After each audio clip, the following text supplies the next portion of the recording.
fellow Westorians. I'm Aziz. With me is Ashea, and this is Valar Rereadis. A Dance with Dragons is the longest of the books so far.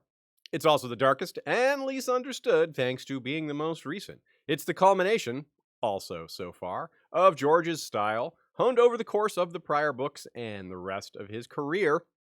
It has the extended length of A Storm of Swords, the expanded pacing of A Feast for Crows. It brings POVs together like A Clash of Kings, and has the setup of a Game of Thrones.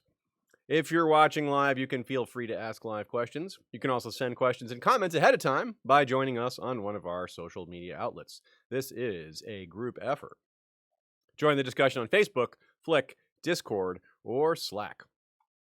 Check out the Isle of Faces podcast. That's the Scraps and Scrolls edition, which is in tandem with our show over there with Joe Buckley.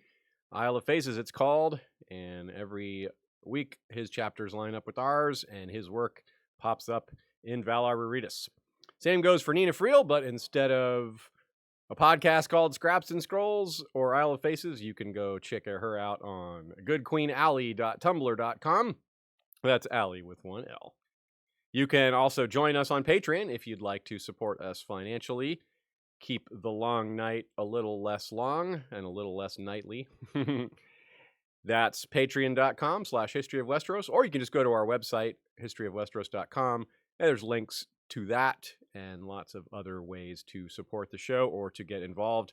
Also, you can check out the Valar Rereadis episode finder that Ashea built on our website. It's basically, you can find any chapter that you want from any book using drop-down lists, and it'll take you right there based on the timestamp and all that. So pretty cool.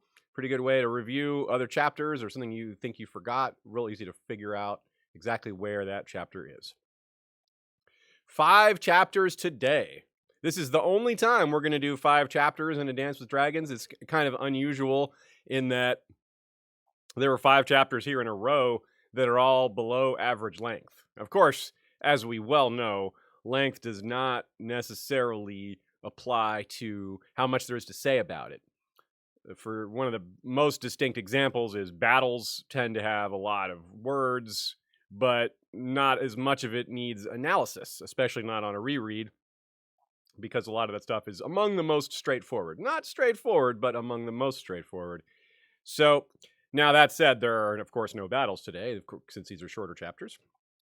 But like I also said, some of the shortest are some of the most important.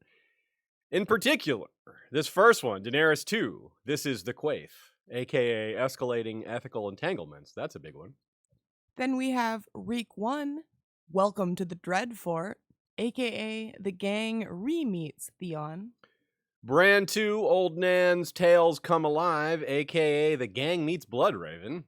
And Tyrion 4, the Old Man of the River Comes Alive, aka an education fit for a king. And Davos 2, Old Fishfoot Doesn't Come Alive, aka an onion eats an apple in White Harbor. Reek is the second shortest chapter in the entire book, although according to Joe Buckley's calculations, it's the third shortest. So I suppose he's looking at page count or word count, and we're looking at audiobook length. It's really close either way, doesn't really matter, but it's interesting to see that. I think maybe in part this is because these chapters are really focused on some central messages, and maybe George wanted those things to shine through a bit more. I'm not sure. We're just speculating here. But as far as themes go today, rats pop up in a few places. Theon's chapter, of course, starting in the first line. But next week, Jon's chapter will have rats mentioned in the first line, too. How about that? Bran and his friends will debate what mystery meat they're eating, again, by the way. And Mira, this time, will say it's rat. This time, it probably is rat and not, person. But, give him time, and maybe it'll get right back to person. Jojen. In that, we see a theme of deprivation, of eating whatever is available. Now, this isn't new or surprising, though, is it? We've seen a lot of characters or people around struggling to eat. We know more of that's coming. The free folk especially, and thinking of them as refugees, are another example from outside our set of chapters today, but certainly that is applicable to this theme. Davos is going to help or is going to wrap up today's chapters with a look at White Harbor, which is doing pretty well right now, but there are signs that it's getting worse. There's refugees there, and Davos eats a mealy apple there. It's kind of symbolic of the state of affairs and how things are getting worse. Tyrion's in Essos, suffering an entirely different lack. He's not worried about food so much, but he has no alcohol. Not nearly as bad as starving, of course, but withdrawal symptoms are pretty notable. They're a significant thing. Facing difficult truths is another theme of the day. Dany despairs over the nature of her dragons and thus herself. Theon, despite everything, finds the strength to tell himself to hang on to sanity because it's all he has left. It'd be really easy for him to just kind of go mad and let it all go, but he faces the truth that the only way he's going to have any sort of life is if is to hang on to his sanity. Davos assesses how utterly bleak Stannis' chances are. Bran is told he'll never walk, that he will outlive his friends, that he is something he doesn't want to be. Tyrion is cynical about how they're all being used by Varys and Illyrio, and is very confident in that assessment, rightly so. Perhaps more to the point, he gets Haldon to reveal some secrets, truths, really, after wagering on Syvas. And talk about difficulty passing turtles from your arse. I mean, yeah, sure, why not? Motherhood and fatherhood are both highly significant today, a lot of it being the non-literal sort. Mother of Dragons has always had that connotation to it, right? I mean, they didn't come out of her, but she's their mother in a lot of other ways. But in this one, she imprisons them because she's worried about human children and human adults too. So it's very difficult, very challenging, and it's a hard truth for her to face how dangerous her children are, and thus herself potentially. There are so many depending on her, and that's what makes it so difficult. She can't just worry about her own children. So it's reasonable that she has all these difficulties and conflicts. And fittingly, this extends itself to characters like Missandei. Her maturity and TV characterization makes it really easy to forget that book Missandei is like 11 years old. Dany's chapter also shows some of the viciousness that can accompany parenthood sometimes, something that we got a heavy dose of with Cersei. Davos considers his responsibilities to his family versus that of being Hand to Stannis and sees how much those things overlap. In parallel with the theme of parenting and foster parenting, which there's a lot of, is mentoring. That's a central part of Tyrion's chapter when we see young Griff's lessons up close and that he has mother and father figures carefully in place as well, which he himself lacked coming up, Tyrion that is. Reek's extremely brutal conditioning is a dark take on mentoring. More of mentoring is not really the right word, but it's certainly teaching someone something. Bran's education at last begins more directly upon the cave of the three-eyed crow, the fact that they finally reach it and, well, start learning, Bran. Now, that's nowhere near as brutal as Theon's education, but it's still somehow the location matches the Dreadfort in creepiness, if not exceeds it. The Bolton stronghold might have more flayed faces, but the cave has way, way more skulls and bones. It's also incredibly huger and older. And the room where the dragons are kept is pitch black and slowly filling up with more of the same, bones. By comparison, Davos' trip to a seedy, poorly lit bar is tame by comparison, but he won't have to wait long before getting a jail cell of his own later in the book. Fitting for his participation in this theme to lag behind, given how overwhelming his sense of it's too late for Stannis hits him at multiple points today. Daenerys 2. This is the Quaithe, aka Escalating Ethical Entanglements. If you haven't seen The Mandalorian, then you don't get that joke, but The Mandalorian's about to return, so it's been on my mind. And hey, she always wears a mask, and in this chapter, she almost even says this is the way. So it was hard to not make that joke once I noticed all that. The second part of the title refers to Dany's challenges. Ethical entanglements are escalating. She's got a number of problems she's seen before, but they're tougher versions of it, which in a sense means they're not like what she's seen before. And, well, that's just really challenging. This chapter, perhaps more than any other in the book, highlights the ever-present motherhood theme with that huge dose of conflict because, well, she has to decide, how does a mother decide which of her children are more important? And here's the first line. "What is it?" she cried as Eerie shook her gently by the shoulder. Nina notes how this is a very similar opening to her first chapter. Daenerys is woken up in the middle of the night again to find out some of her people have been murdered by the Sons of the Harpy. But, as we just explained, it's worse this time. And not only is it 9 people, which is a large, large number, but one of them is Missandei's brother. Nina also did some good work here, pointing out how geographically extensive these murders are.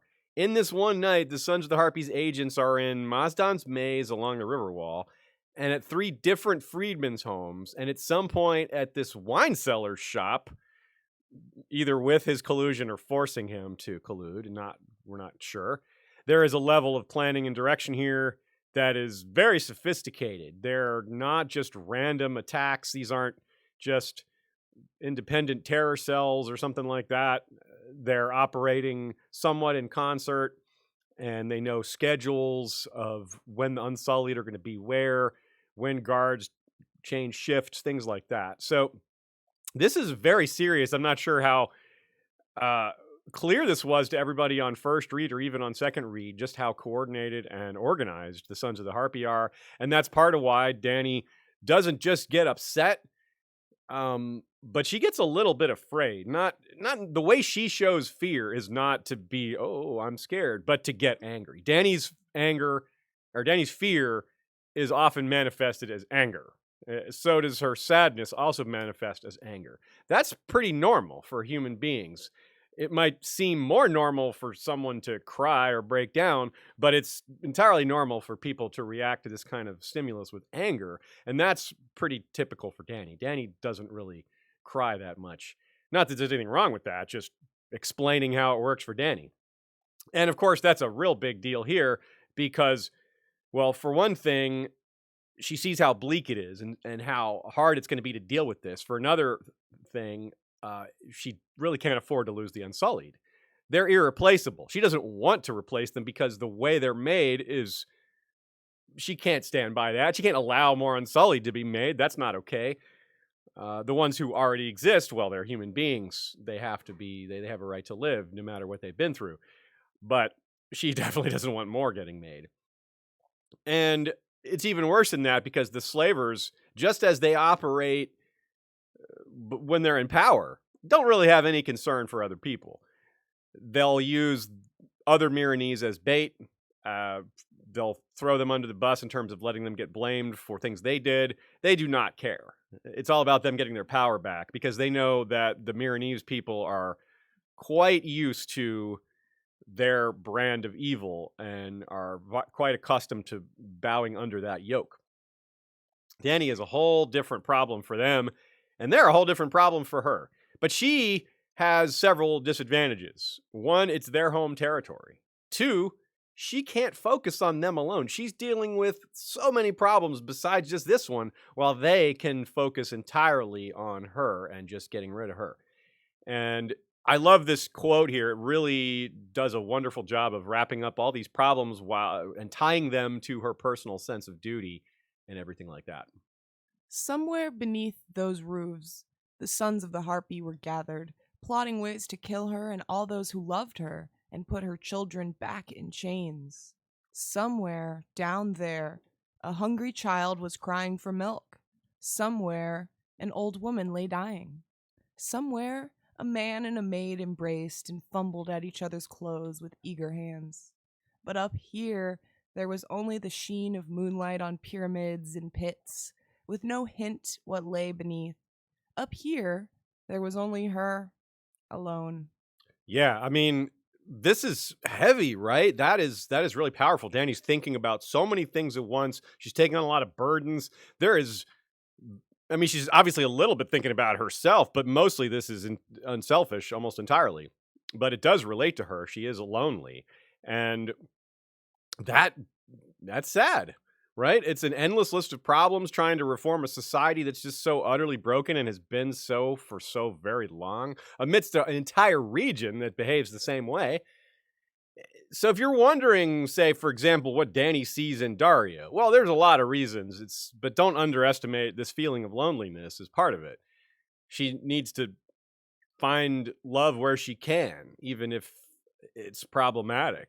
From a more practical side too, while Dario, I wouldn't say he's trustworthy overall as a human being, it's hard to imagine him trying to kill her. He's not that kind of untrustworthy, I think.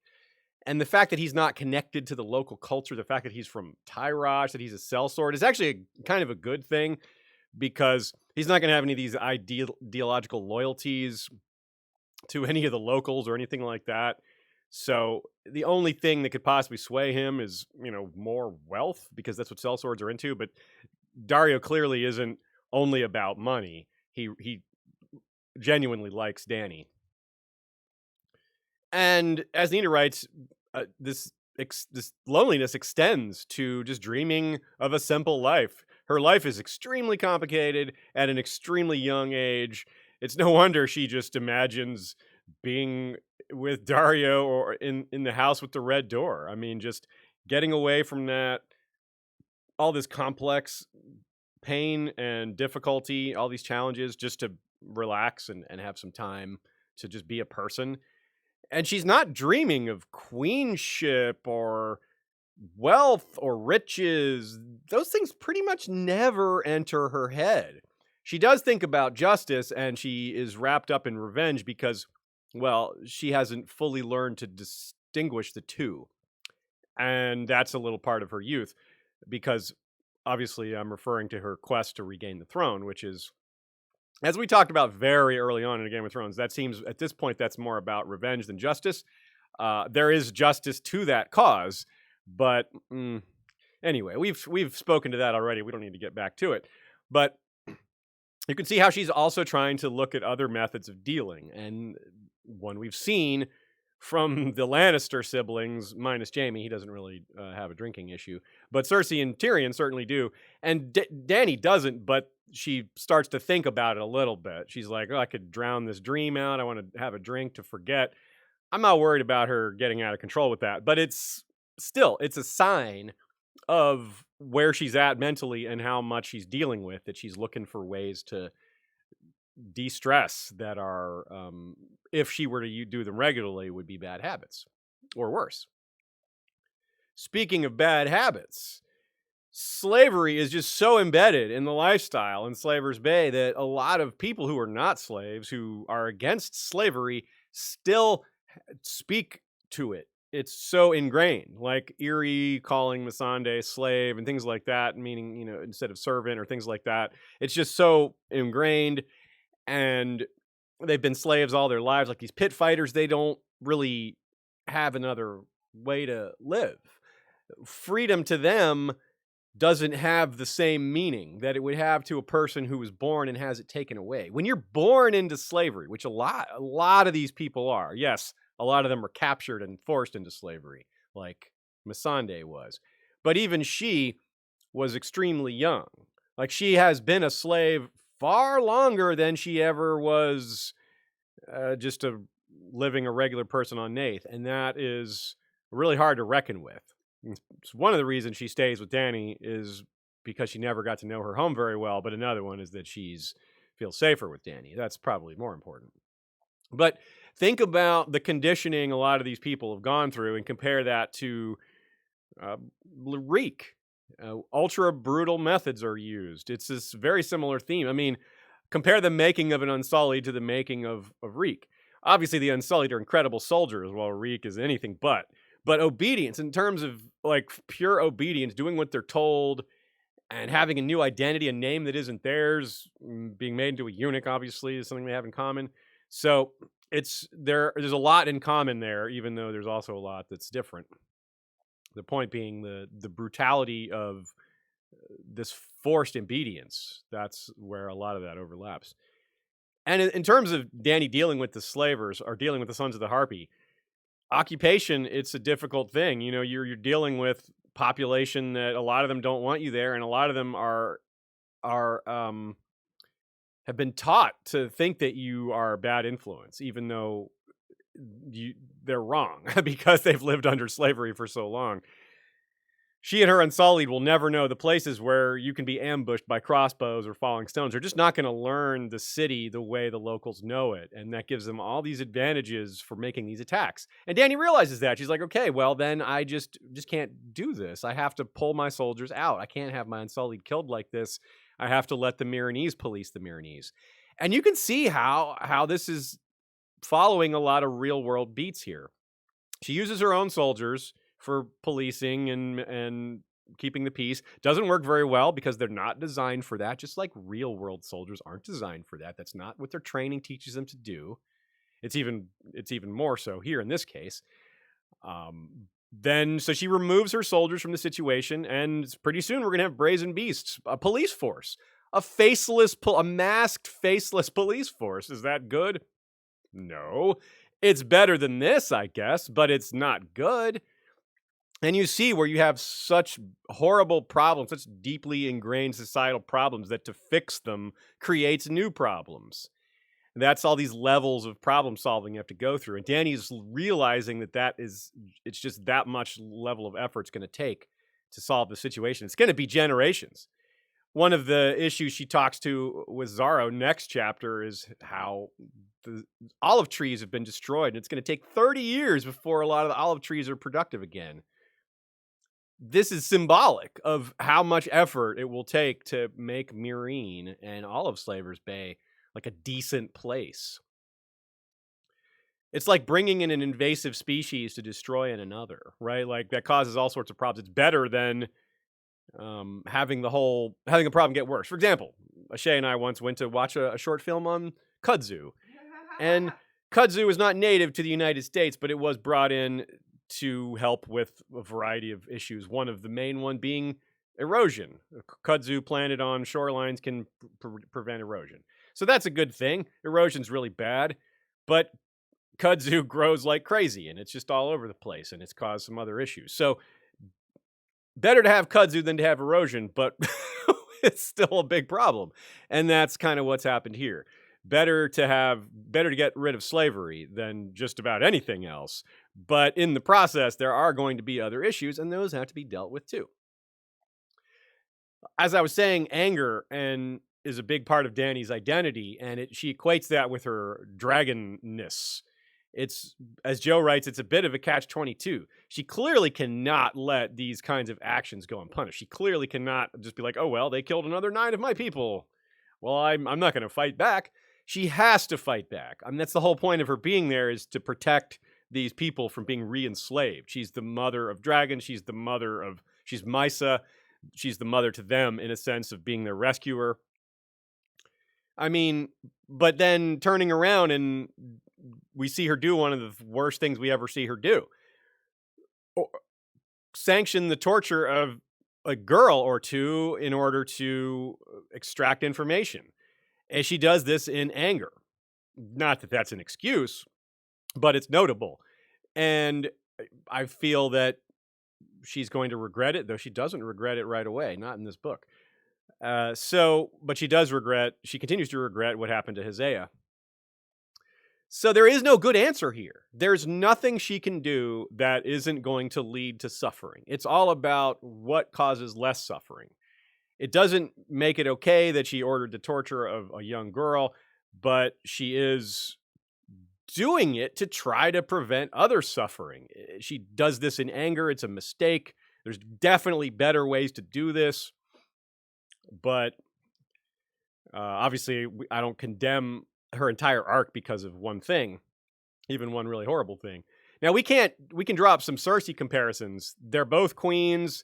They're both ordering torture, but for very different reasons. Cersei tortured the Blue Bard to save herself, to lie, to frame other people, to make other people suffer. Dany is not trying to is trying to do good here.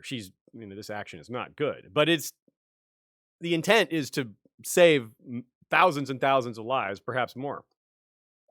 Nina says similarly, she doesn't want to gloss over the awfulness of Dany's order to torture the wine seller's daughters. She considers it the worst decision Dany makes. I tend to agree. Unlike the slaver she crucified, unlike the slaver she burned or had her unsullied killed in Astapor, she has no evidence that the wine seller's daughter is guilty of anything. It's just a suspicion. As I indicated earlier, the Myronese slavers do not care about making regular folk part of their schemes and making them take the blame for it. They have no qualms about that. And Dany doesn't even consider that possibility, which is a real problem. And you can see that why the anger is so big here, because at first she's just like, yeah, question the wine cellar. And then the more she thinks about it, the more angry she gets. And she's like, we have to stop this, even if it means more innocent lives are lost. Better a couple of innocent lives than dozens and dozens. And I don't know, I don't know what I would do in her spot. Probably not that, but I would like to think I would pay them a massive bribe, like pay this man, like give him something to turn up evidence, like give him the carrot rather than the stick. It's what we saw on TV when Varys bribed that woman with, he's like, look, I'll give you money, or, you and your son are probably going to die. By the way, whenever someone offers to bribe someone and they accept, I always want them to tell them, hey, if someone offers you more money, come back to me and I will up the offer. Like what Tyrion did. Yeah, exactly. I think everyone should be that smart. Yeah. I like what Nina wrote here, too, about maybe what would have been smarter. It's what she does now. She should have done it initially, which is the blood tax, taking money and hostages from the slaver families in order to try to get them to behave better, to try to put their own children at threat or in a position where they know that if they do anything, that their children are at risk. If she had done that initially, maybe she could have curbed some of this. I'm not sure it would have been fully effective, but it would have been a better step to take initially instead of waiting to do it now. Hizdahr comes to argue for the fighting pits to reopen. He's been popping up here and there. He's obviously going to rise in importance. And it's a real argument. It's a good argument for once. And another interesting perspective, another interesting way of portraying it from George is we have, again, people who have been slaves for most of their lives don't really have a conception of what it's like to be otherwise and don't have a chance to live a life based in something that isn't slavery. And that has an effect on Dany. She doesn't want to remove agency from her people. She wants them to have choices. And if they want to die in the pit, she's like, well, who am I to tell them not to? I'm trying to be their mother, not their god, not their, not the person who tells them what to do all the time. I'm trying to protect them, not rule them in that sense, not order them around. So she hates this, but from a perspective of what she believes is right and wrong, she doesn't think she has the right to tell them to not do it. So it's not yet again an extremely difficult thing to ponder.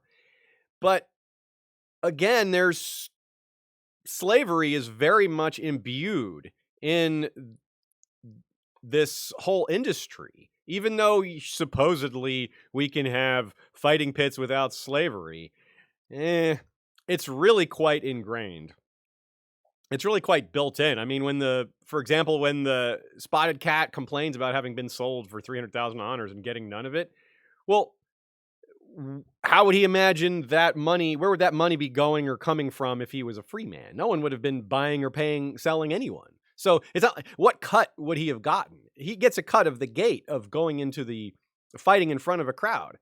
But surely this industry will fall apart if people aren't forced to fight. There just won't be enough people that are going to be willing to stand up to a guy like that, or the top 1% of pit fighters. This is like, who's going to want to go up against those guys? There's always going to be a few, but it really only works because of slavery. I think it falls apart in the short term without that.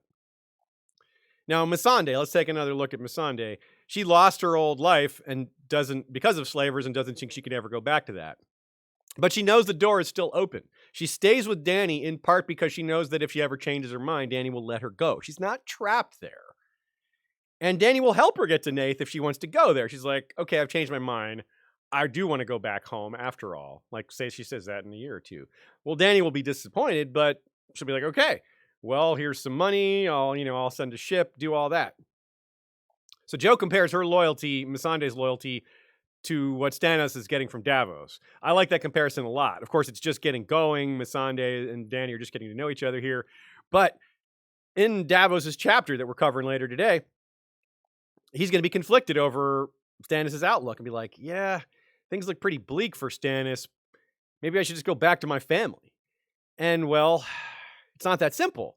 He thinks about it and he realizes, well, one of my sons is with Stannis. That's his squire. So these two things are overlapped. I can't really do one without the other. There are a lot of people counting on him who aren't his literal sons, but they're in his protection. He has responsibilities beyond his family. And that's the same thing here. Missandei might be able to look at Dany's situation and go, holy crap, this is really difficult. I don't know how you're going to get through this. But still, she wants to be a part of it. She wants to be a part of helping people get out of slavery and be a part of this mission and all that. And again, I want to bring up again that Missandei is about 11, but she also has golden eyes, which is neat because some people have made this connection with them and the children of the forest. Now, I don't think that's like a genetic connection, but I think it's a symbolic connection. I think it's a literal connection that we're meant to see that she's somewhat of a similar type of figure. She's not magical, I don't think, but she's extremely wise and talented, great with languages, which, we see a little of the language stuff from Leaf, the child of the forest, in Bran's chapter coming up in 2 chapters from now. Way back in the start, we pointed out the huge difference, and I mean a Game of Thrones beginning, the upbringing of Bran and Daenerys with their chapters particularly aligned in themes. This time, I wanted to rehash a little of that because these larger scale themes are rearing their heads again, and it's particularly interesting. Dany is constantly wrestling with what is right and wrong, the best way to proceed, the way to do the most right and the least wrong, because it's never just, oh, well, this is all right and this is all wrong. But in this chapter, there's extra emphasis on the why, what it's all for. What's the purpose of Daenerys as a character and as a person of destiny? She is certainly a character of grand destiny. She's already changing the world as a teenager, and she's capable of changing it quite a lot more. This is why it's so similar to Bran.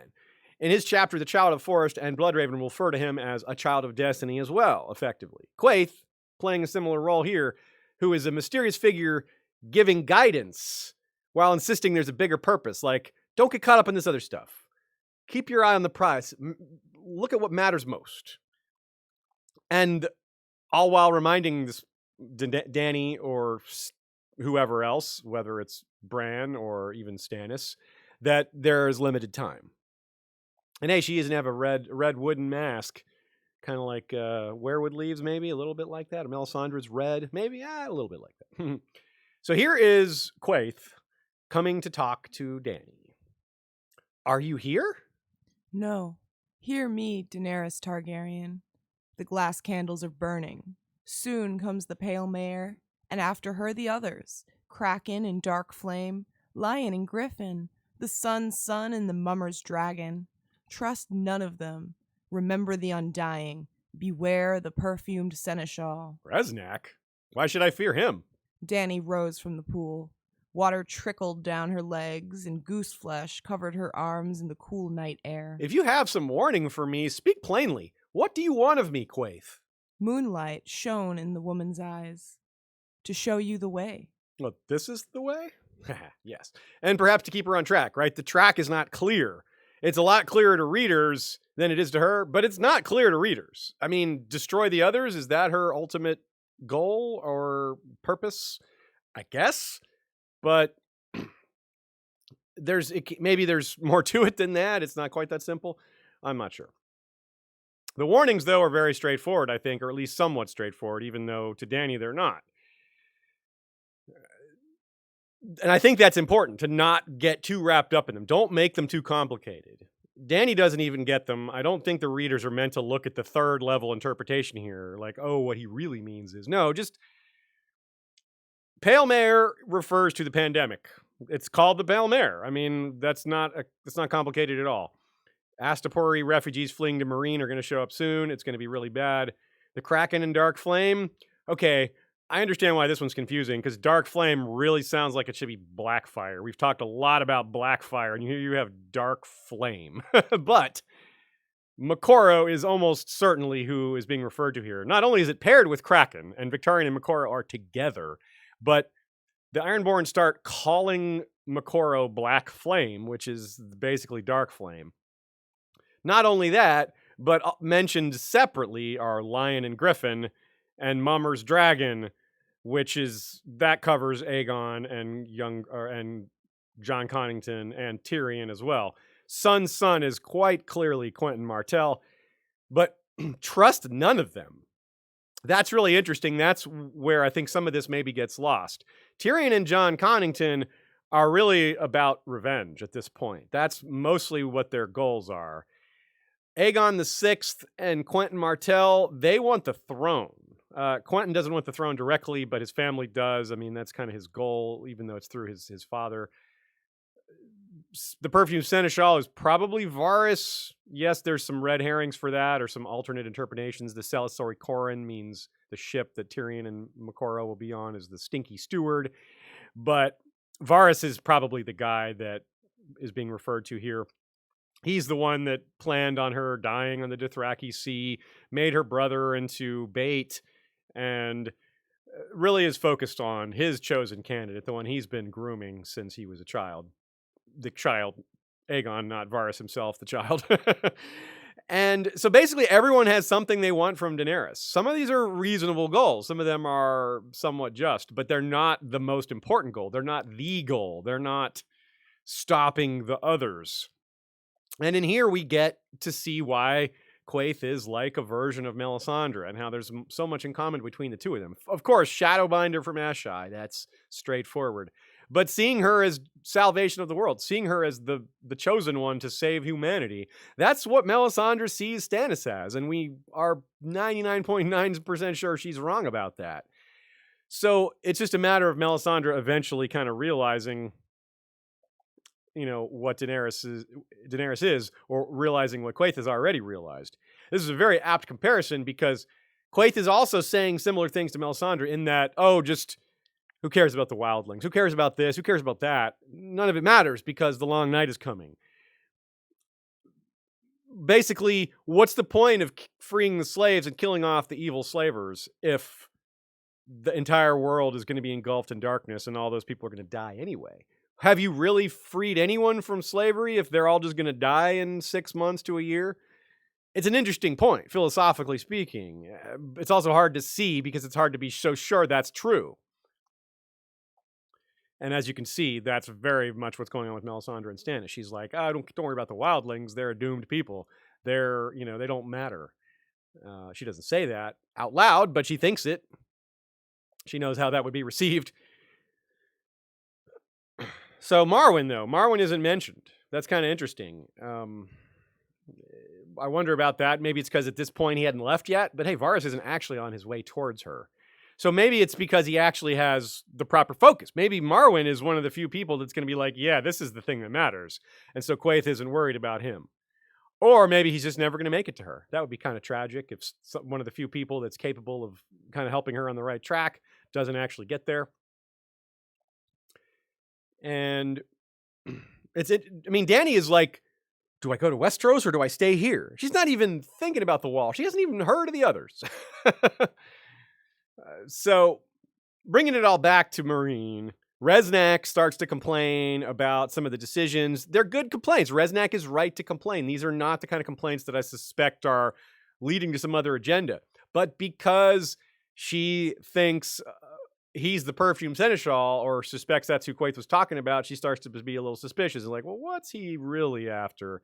So we see that right away, Quaithe maybe isn't helping by not being so direct. I really don't understand why Quaithe isn't more direct, but that's to come, I suppose. Here we see a little bit more of just a vague notion of Cersei. It's not anywhere near full Cersei, but Dany and Cersei have some things in common. More like that Cersei gives in to these base emotions and gives in to fear and all these things that Dany doesn't give into. They're kind of two sides of the same coin in that one is doing it right, one is not. But they're both faced with an enormous amount of challenges and a lot of, people who don't think a woman should be in power. That they have very much in common. And, of course, caring for their children.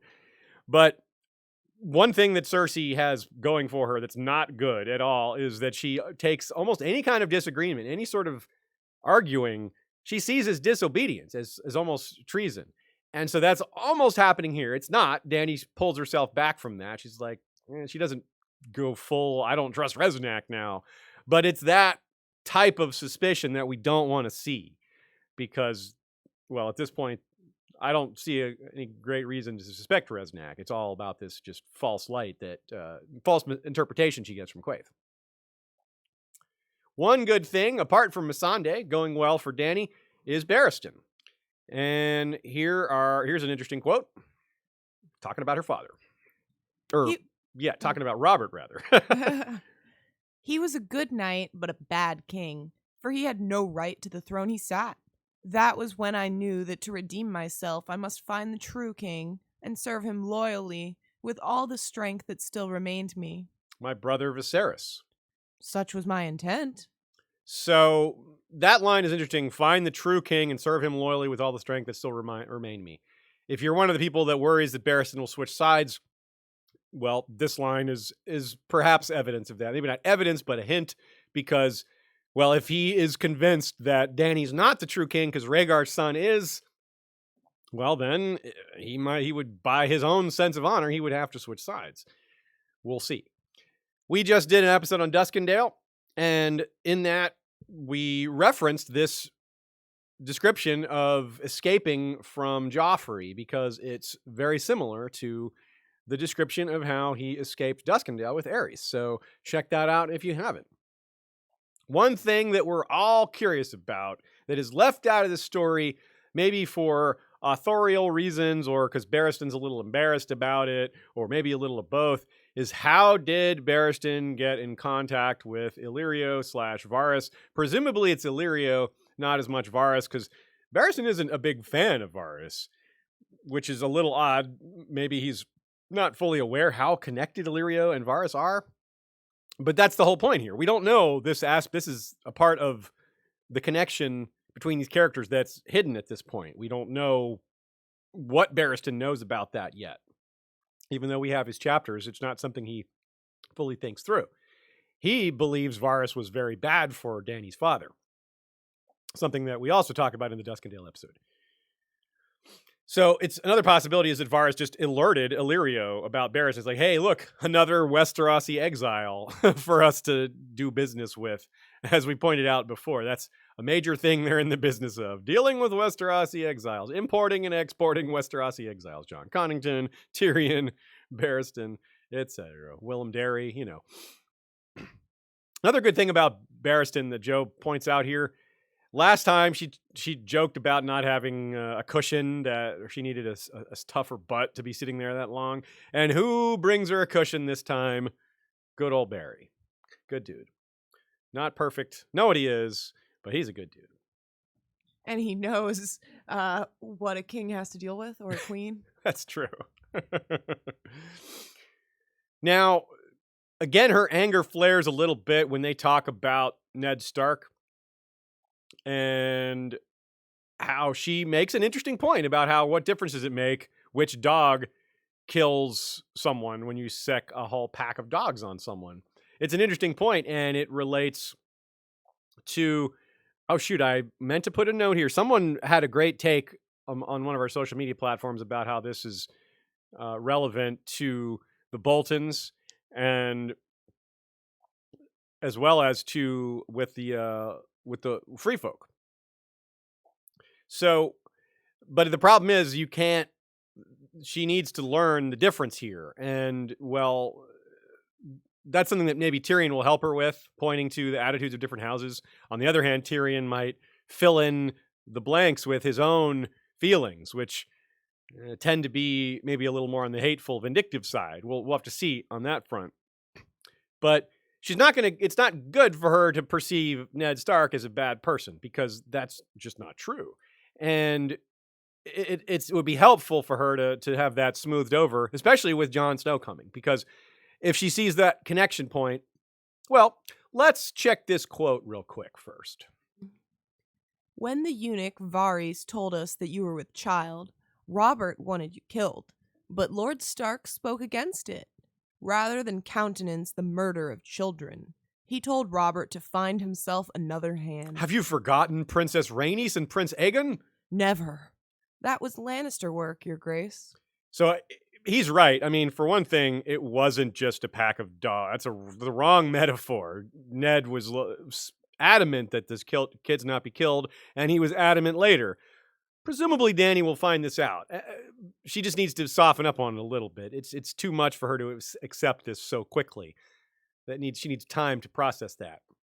But other things in this comment besides that, I think it helps with Jon, right? I think that if it sinks in for her, and Jon is so much like Ned that Jon's reputation is very helped by being compared to Ned, and of course that we won't want that to have the opposite effect on Dany by thinking Ned was somehow a bad guy.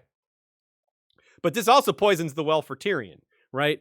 Learning that, saying this was Lannister work and throwing all this on the Lannisters. Well, no, it was Tywin Lannister's work. Tyrion was, what, 4 when this happened or something? No, he was older than that. He was like 11. But still, he was not responsible even remotely. It's on the level of the Lannisters send their regards. Yes, right. It's true. Very good point. Jaime and Tyrion just can't escape it.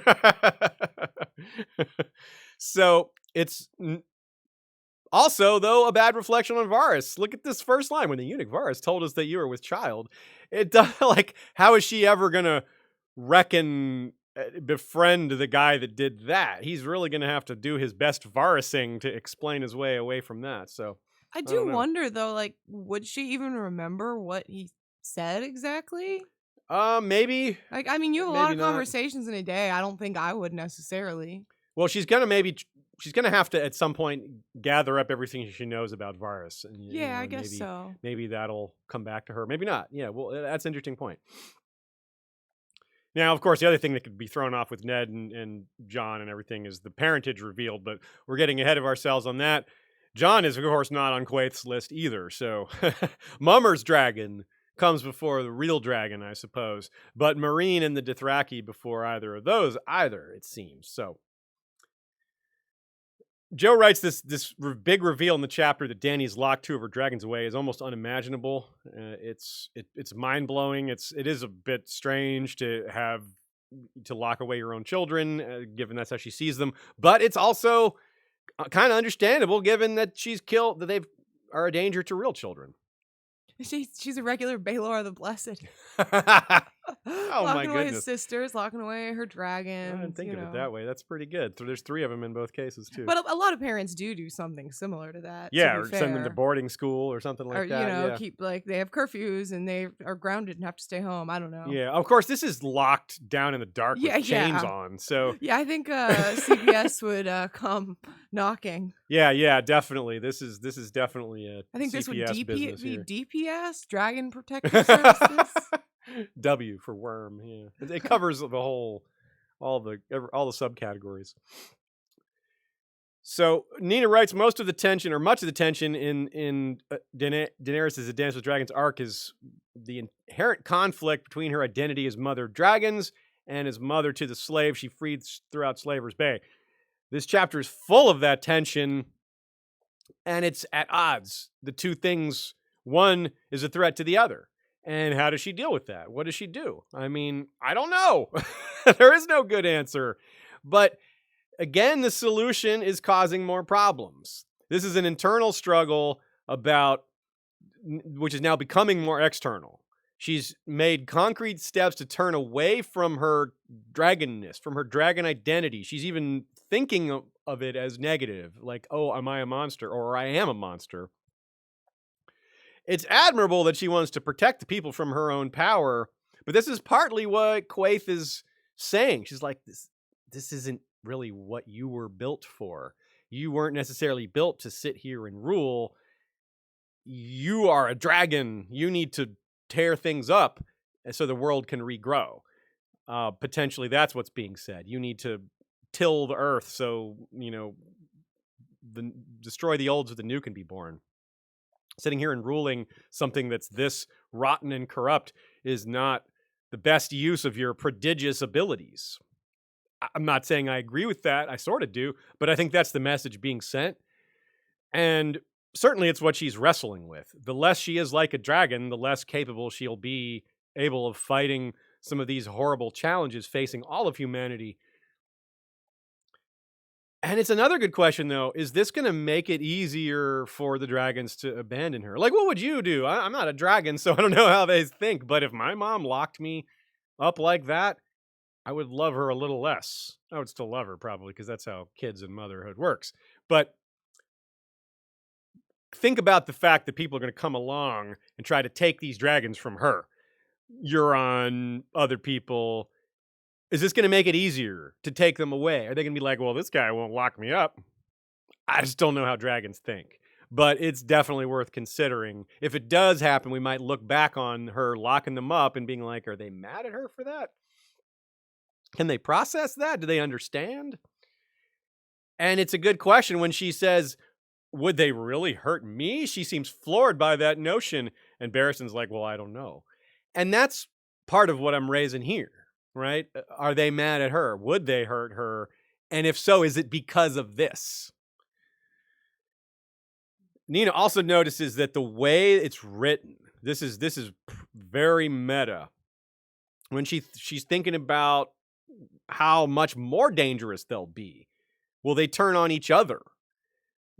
What other dangers are in the future for these dragons and for people around them? And she writes these in italics because it's Dany's inner thoughts.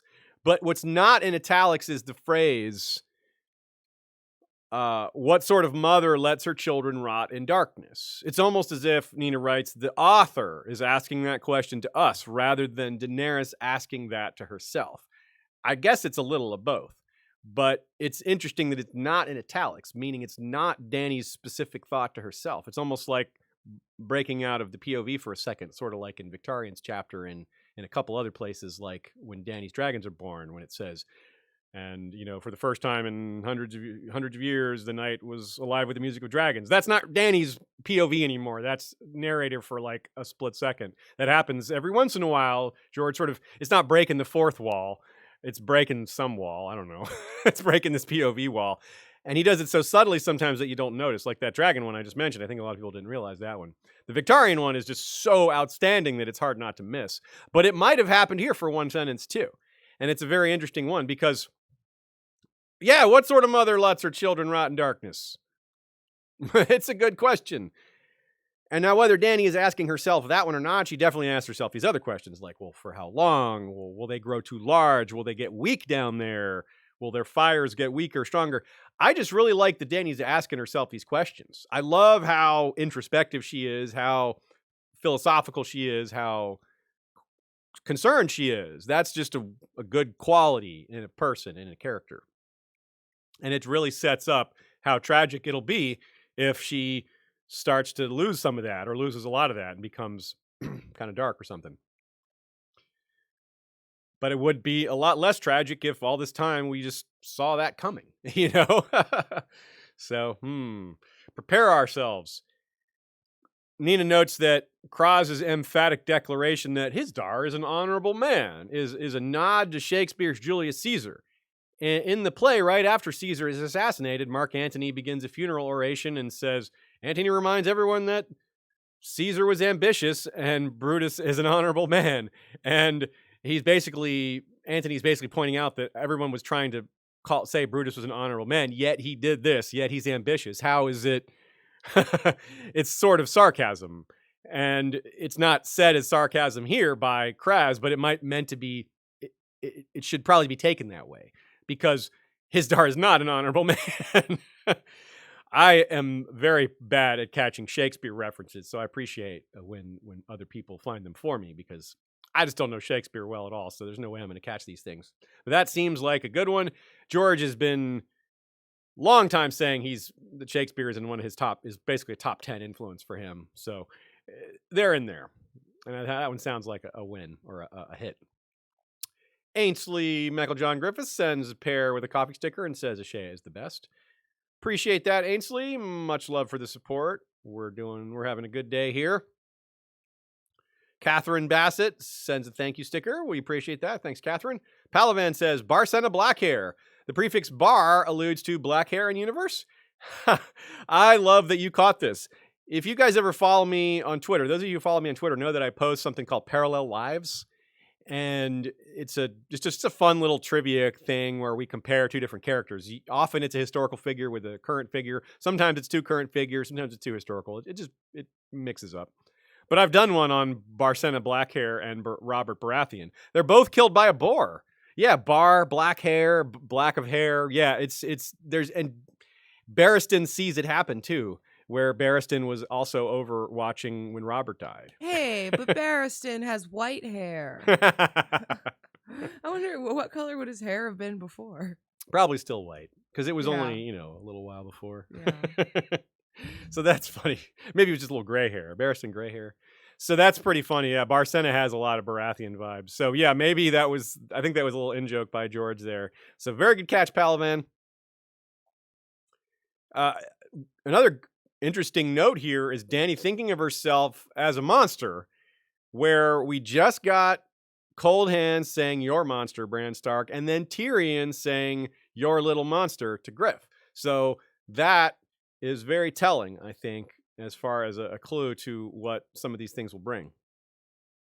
Stefan B points out how unusual it is to see revolutionaries as ultra wealthy folks. It's the slavers who are behaving like insurgents, and that's it's not unheard of in world history, but it is unusual, and it's just a reminder that there's very little to sympathize with these guys for, almost nothing.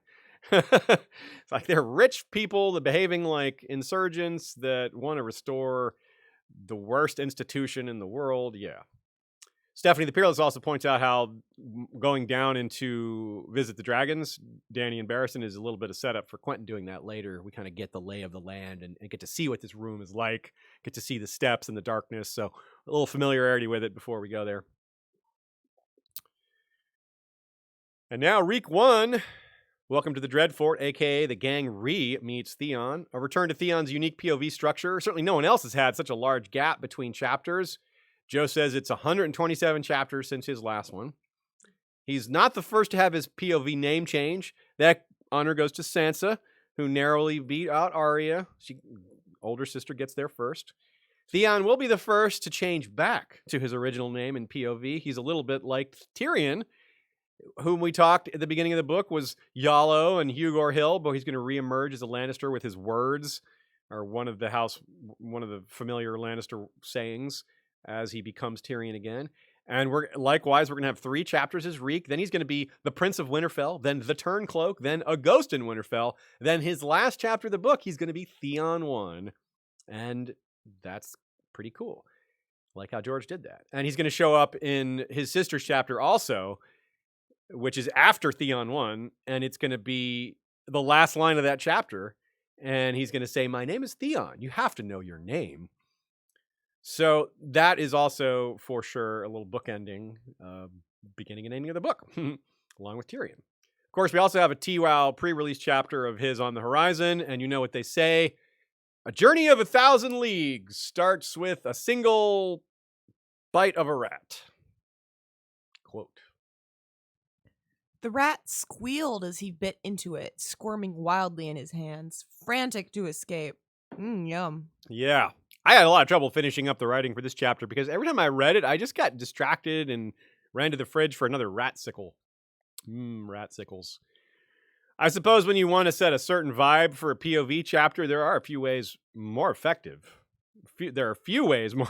I ruined it. There are a few ways more effective than having someone bite into a live rat for sustenance. Yeah. This chapter begins just about as far away from where Theon started his POV back in A Clash of Kings. At the beginning of that book, he was aboard a ship going home to Pike, proudly identifying as a Greyjoy, overestimating his worth to his family, but very much a member of the Iron Islands. Now he's in the middle of the north, or a little bit to the east, I guess. Dreadfort's pretty far east from Pike. Not on the coast, but definitely more towards the east than the west coast, so very, very far from Pike. And not just being humbled, but humiliated, tortured, stripped of humanity. And he's at the state where capturing a rat is a big win for him. It makes him happy, if happiness is the right term for it. But more than a way to shock us or gross us out, this buildup is part of leading us towards the kind of desperation and hunger and overall suffering we're going to need to be prepared for a lot of characters. Instead of dungeons, people will be trapped in just their homes and castles, and a rat is food. Not only that, a rat is a threat to stored food, to your food stores. And the rat here, as Nina reminds us, is very much a metaphor. Theon is a rat as well. He's in a cage. He's helpless. He's being tortured.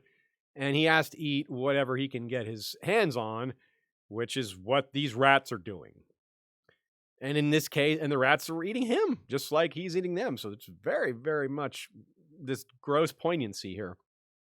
And if any of this conversation seems familiar to you, it's because we did raise some similar concepts without a lot of the grossness, without the brutality, but with a lot of the same overarching theme of starvation and helplessness and protecting even the smallest of creatures, of living beings. Back in Sam 1, A Feast for Crows, when there was a mouse amidst the books. Mouse versus rat. There's not that big a difference when we're talking about them symbolically. It's not that big a difference anyway. But anyway, it's also a peak in the sensory focus I've been harping on. A sickening version of that. We shan't quote it, but descriptions of him eating the rat are extremely vivid. And then he has all these memories of pain and the sensations of what caused all that. So The Song of Ice and Fire is brilliant in how it constantly asks us to imagine perspectives that are difficult to imagine. Sometimes because they're too complex or fantastical, or just because it's too uncomfortable. And in that regard, the uncomfortable, this one might be about as straightforwardly nope as it gets. I mean, all that pain and suffering, you don't want to try to put yourself in his perspective. So already we can see how Ramsay has lowered his expectations of life to the point where eating a live rat is something to aspire to. And this chapter is so very interestingly placed. We just got through talking about how hugely important Dany 2 was for restating who she is as a character and setting the tone for the rest of her arc, presumably, if not just the arc in this book. And in the next chapter, which is Bran 2, we get the same thing, where it's kind of redefining, or in some ways defining in the first step for him, because some of these things were less clear than they are for Dany. But either way, you have two of the biggest characters on these two huge epic arcs, wielding immense power, and in between we have this painfully grounded and semi-forgotten character just coming back into things. More than that, it's just very hard to judge what Dany is doing. We saw her make perhaps the worst moral crime of her arc, while facing a lot of other moral conundrums. And in the next chapter, Bran 2, likewise. Moral ambiguity, moral conundrums, and lots of skulls, too. So perhaps the greatest challenge here is to the reader, not just getting around the pure revulsion that you feel, which is, not to set that aside, that is a challenge, but in asking ourselves, what is justice? In the same way, perhaps, that we have asked, what is a mother who locks up her children, or what's a king who doesn't protect his people? Scott Wortman, one of our mods on Facebook, put it very succinctly. George certainly made everyone wishing harm on Theon after reading Clash think twice about it after reading this chapter.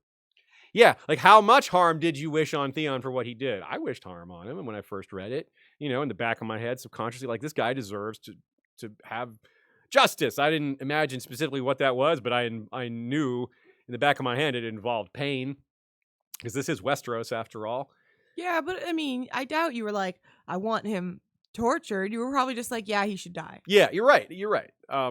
Totally. So this is not what any of us imagined. Well, I can't speak for everyone, but this is not what most of us imagined when we were like, Theon deserves something. I don't think we imagined it going this far. And we didn't imagine Ramsay being the man to deliver justice either. And, well, he's not delivering justice. He's delivering, whatever you call this. So these are core questions of identity that pertain to role rather than person. There is overlap, as role, is your job in Westeros, is a big part of who you are. It can be true in real life as well, but it's more true in Westeros, probably. You don't get very far in Westeros dabbling in multiple professions. It's not really a world like that. You have to specialize. So changes in identity are usually gradual or earned or part of a greater process of gaining wisdom or through major changes in life. Theon was resistant to such things due to his impressive filter that made it impossible for him to blame himself or to, in general, judge himself properly. The guy is really just detached from himself, very selfish, very self-centered. Instead, he's a different person today through sheer brutality, forcing him to see these things and, the psychological torture at the same time. The line, "Talk to me, tell me your name." And just that notion causes him to feel trauma. And of course, that brings us to one of the more disturbing versions of self-identity that we see in this series, because self-identity is a huge theme that affects almost every character, but nowhere is it so directly painful in its brutality. Psychological trauma can be worse, but he's got so much of that too. He's got a lot of both. And as Joe writes, he's so reduced, he has to argue over his first name instead of all these other things that he had much more important concerns. But now he just has to fight himself over what his name is, because if he thinks of his old name, it causes him suffering and makes him think of what Ramsay would do to him. And it lowers him in socially as well. And Westeros is very cruel to differently abled people, and we get that right away. He gets these two kids show up and they just start mocking him, and he doesn't have these capabilities anymore. Everywhere he's going to go from now on, people are going to make fun of how he walks and things like that. But all that matters to him is avoiding more of the worst. Those things barely matter. He doesn't really care about being mocked. That doesn't really register barely to him as a thing anymore, because, well, as he thinks of it much later, when you've felt the kiss of a flaying knife, words just don't have the same effect anymore. But he's not completely broken. That's super important. There's conflict and a desire to be free within him still. He is, as much as he's adamant that he wants to serve Ramsay, inside there is still a little bit of Theon in there, and we know that because it comes back later. It's beaten down within his psyche. Maybe this is an uncomfortable comparison, but it reminds me of the Theon that persists back in his subconscious, the one that wants to come back, the one that's really him. Reminds me a little bit of what happens when Bran takes over Hodor. Reminds me a little bit of lingering personalities of Second Life within animals, except in those cases, it's more relaxed. The animals, like the children, the long dead singers inside birds, aren't trying to take over or aren't upset at the presence of another person. But this isn't another person either. This is all Theon. He doesn't have multiple personalities. He's being tortured into having them, into that being a reality. It wasn't something he started with. So while Bran meets children of the forest like something out of Old Nan's Tales, this is something out of Old Nan's Tales. The Boltons skinning people, that is absolutely a part of Northern legend. That is 100% a part of that landscape of hearing these stories. Everyone in the North has heard these kind of stories. And it turns out both of them are real. So let's not forget it was also Arya serving Roose Bolton at Harrenhal, calling herself Nan. Bran and Theon have done a minor swap here as well. Theon is emerging back into the light after a long time, while Bran is descending deep down under the earth, and Dany has imprisoned two of her children down there. And Theon, in his own cell, was not alone down there. Ramsay brought the Winterfell women to the Dreadfort, and some of them are still down there, I suppose. Theon thinks the women always scream the loudest. And while Joe writes, that's a pretty effective first page in terms of atmosphere. Those of you listening on the podcast side, well, I got a cat just jumped into my lap, a very large cat, and it's great. He normally does not do that. Yeah, this is a big jump. He had to really get high to get up here. So he's kind of pushing my microphone around here. Now, think about the finger thing that Theon thinks about. I know you probably don't want to, but he thinks about how painful a flayed finger is and how Ramsay wouldn't let him bite it off. We found out that Lady Hornwood had eaten off all her fingers, and it's suggested that she did this to eat. But I'm pretty sure this is what happened, that Ramsay flayed her fingers and she bit them off to keep the pain away. But let's not dwell on that, shall we? Now, among the old women brought to the Dreadfort, one of them was apparently Old Nan herself. It says that in the World of Ice and Fire app. And, of course, we know that's what happened at the time. It's kind of hard to imagine she survived to this point. But hard, not impossible. One of the other girls taken from Winterfell is Kyra. Theon claimed her almost like a salt wife, and then Ramsay took her from him. It's so very awful. She was so desperate to escape Ramsay that she just went to her rapist for support. Like, geez, that is awful. There's a lot Theon and Ramsay have in common, like major father issues and whether or not their father sees them as heir and their father attacking and hating the Starks, or things they did in common, like take Winterfell and be awful to Winterfell's people, or one of them taking on the role of a serving man. Now the other one's doing that. Of course, Ramsay is just worse on all these accounts. As bad as Theon is, all these detailed descriptions, all these comparisons, and pretty much every one of these, Ramsay is the worst of the two. And the detailed description of Ramsay as ugly is maybe a part of this, and part of Ramsay's seeing Theon as similar to him, but having advantages that Ramsay doesn't have. Like, Theon is trueborn. Theon was handsome. Theon has a decent smile, where Ramsay's smile is ugly. And I guess Ramsay wanted to take that away from him, something that he never had. Now, Kyra is gone, but Ramsay named one of his dogs after her, after the dogs chased her down and she fought back. That's what he does. So Ramsay is a lot like Joffrey. The show went out of their way to make him like the successor of the other, to being like the main villain. Joffrey's death and the fake escape scene of Kyra that's on the show version of that, they're really close together. They might even be back to back. I didn't bother to look, but they're super close together. Ramsay combines the brutality of Joffrey with a lot more hate, a lot more cunning, and a lot more experience. Now, Euron is sort of like the Act 3 version. He takes this concept further. He's much more advanced in his psychological torment, much more far-reaching, just as brutal and sadistic, but far more intelligent, and not to mention all the supernatural stuff. But it is perhaps relevant for Theon because to bring up Euron, because of all the characters, perhaps almost certainly no one, will deal with them both to quite the same degree. Only Theon will have a long look at both of them, quite possibly, and he might be the one that we see a lot of comparisons to them through. So along with the women, the Boltons took those two Frey boys, the Big and Little Walder, and remember, Roose suddenly reminds Walder Frey at the Red Wedding that he has them, and Cat believed that was a threat, and she also believed Walder took it that way. Of course, now, as we know, by the end of the book, it's only just the one hostage, as one of the Walders is dead. But what a trick that is for George. He's setting up all this horror. It's really visceral the way the lock is turning, and you're like, whoa, oh my goodness, the lock. You can kind of feel how that would fit into a horror movie. And it's just these two kids. But they're still awful. Even though it's just these two kids, you know that it's going to be bad because you know they're going to be horrible to him. Not necessarily physically, but they're going to say terrible things. And they do.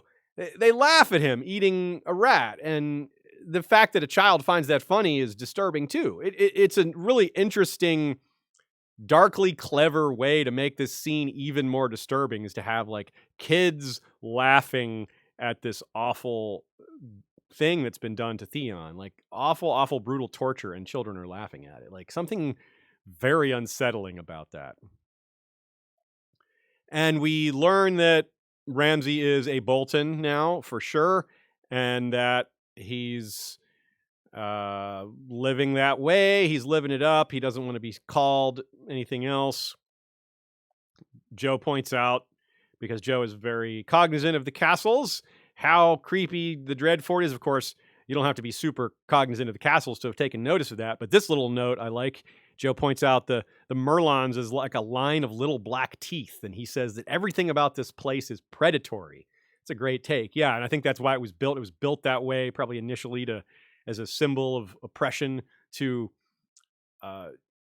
inspire fear in the realm around, rather than like hope, or hey, we're here to help you, or this is, look up to us, respect us. No, this is fear us. And Ramsay himself, the people he surrounds himself with, and the way he dresses, it's just adds to the mystique, especially the eyes. Yes, Ramsay does not look like Roose all that much, except for in the eyes, where it's very distinct because Roose's eyes are very distinct. 2 chips of dirty ice. An interesting way to put it. No humanity behind them, Joe writes. And I was like, yeah, that's a pretty good way to put it. Now, Ramsay, of course, a big part of what he's doing, a big part of his arc is, like we said, it was with Theon, trying to be like his father. He's got these father issues and trying to be a true Bolton, just like Theon was trying to be a true Greyjoy. And, well, frankly, he is being pretty Bolton here. I mean, capturing a person, tormenting them to the point of this, it's pretty Bolton. And he wants everyone to see it. He's like, look at what a Bolton I am. He shows off Reek in front of these 2 lords. Now, who are these 2 lords? Let's talk about that. Hothor Umber, a.k.a. Horsebane. This is the one we later here went to study at the Citadel for a while. It's interesting. John is going to describe who these characters are pretty well, only a chapter or 2 from now, or next week. No surprise he seems more clever of the 2. He's not a good guy, however. He's not necessarily a really bad guy, but he's definitely not a good guy. He's there because the Great John is captive. He didn't want to sign up with the Boltons, but he knows his brother is hostage, or nephew is hostage. So in the next John chapter, Mors Umber, who is Hothor's brother, is going to pledge to Stannis, but only if Stannis will pardon Hothor for this support of Bolton, which again is he's only doing it to keep Great John alive. So despite not being the best dudes, they seem to be loyal to their own family here. So that's something. And Mors is going to be the one that harasses the Boltons and Freys from outside Winterfell, digging pit traps and all that. So you can give him credit for killing Aenys Frey. So Hothor is the one sitting here besides Theon, and his brother, Mors, is going to be the one that captures Theon and Jane Poole after they jump off the walls. That's Mors. So, and his nickname is Crowfood. Arnulf is the one who looks like a vulture here in this scene. He's the one who looks like a lord, according to Theon, but is actually not one. The Lord of Carhold is Harrion. Now, opposite to Mors and Hothor, especially Hothor, Arnulf tried to get his captive relative killed by declaring for Stannis. And we'll see him show up to support Stannis later. But of course, he's not betraying the Boltons, whom he's eating dinner with here. He's going to betray Stannis for the Boltons. But his trick didn't work. I'm going to declare for Stannis to get them to kill my nephew. That didn't work. Harrion is still alive as far as we know. But later, of course, Alice Karstark, who is Harrion's sister, is going to marry Sigorn, the Magnar of Thenn, and they will take hold of the castle. And that comes after this very same Arnulf's son, Cregan, chases Alice to the wall. And Alice is the one also who Melisandre thinks is Arya, and so does Jon. And that's actually... We're actually going to also see Jane Poole later. So there's an entirely different fake Arya involved in all this, of course. There's the actual fake Arya, and there's the Melisandre's dream fake Arya that turns out to be Alice Karstark. So, I hope all that made sense. Just trying to make sense of it. Hopefully it didn't make it worse. Now, even a first-time reader has the chance to realize that when Ramsay says he's going to go marry Arya, that it's not Arya. Because we've already had the Jaime scene where he's like, that doesn't look like Arya. And we knew Jane Poole was out there. So maybe you don't know it's Jane Poole, but even a first-time reader knows he can't be talking about Arya. Like, she's in Bravos, right? But how chilling is that? Whoever this person is going to marry Ramsay Bolton after what we just learned about how he treats people. I mean, and we already kind of knew. It's so chilling, and we know it's going to be as bad as it sounds. But hearing about Sansa and Robb and Arya, hearing these names is a little bit of a jolt, a little bit of a spark of reminding him of who he really is. He even remembers that he once wanted to marry Sansa, that he thought he could be a Stark, that Ned, that was his dream, that Ned would marry him to Sansa and then he would be a Stark. And of course, Theon wanting to be a Stark is a perpetual part of his arc. Theon also is probably wondering how this could all blow up on him. Like, well, he knows that's not really Arya, but does Ramsay know? The answer is yes. But Theon doesn't know that. So Theon might be worried that Ramsay will be upset when he gets delivered a fake.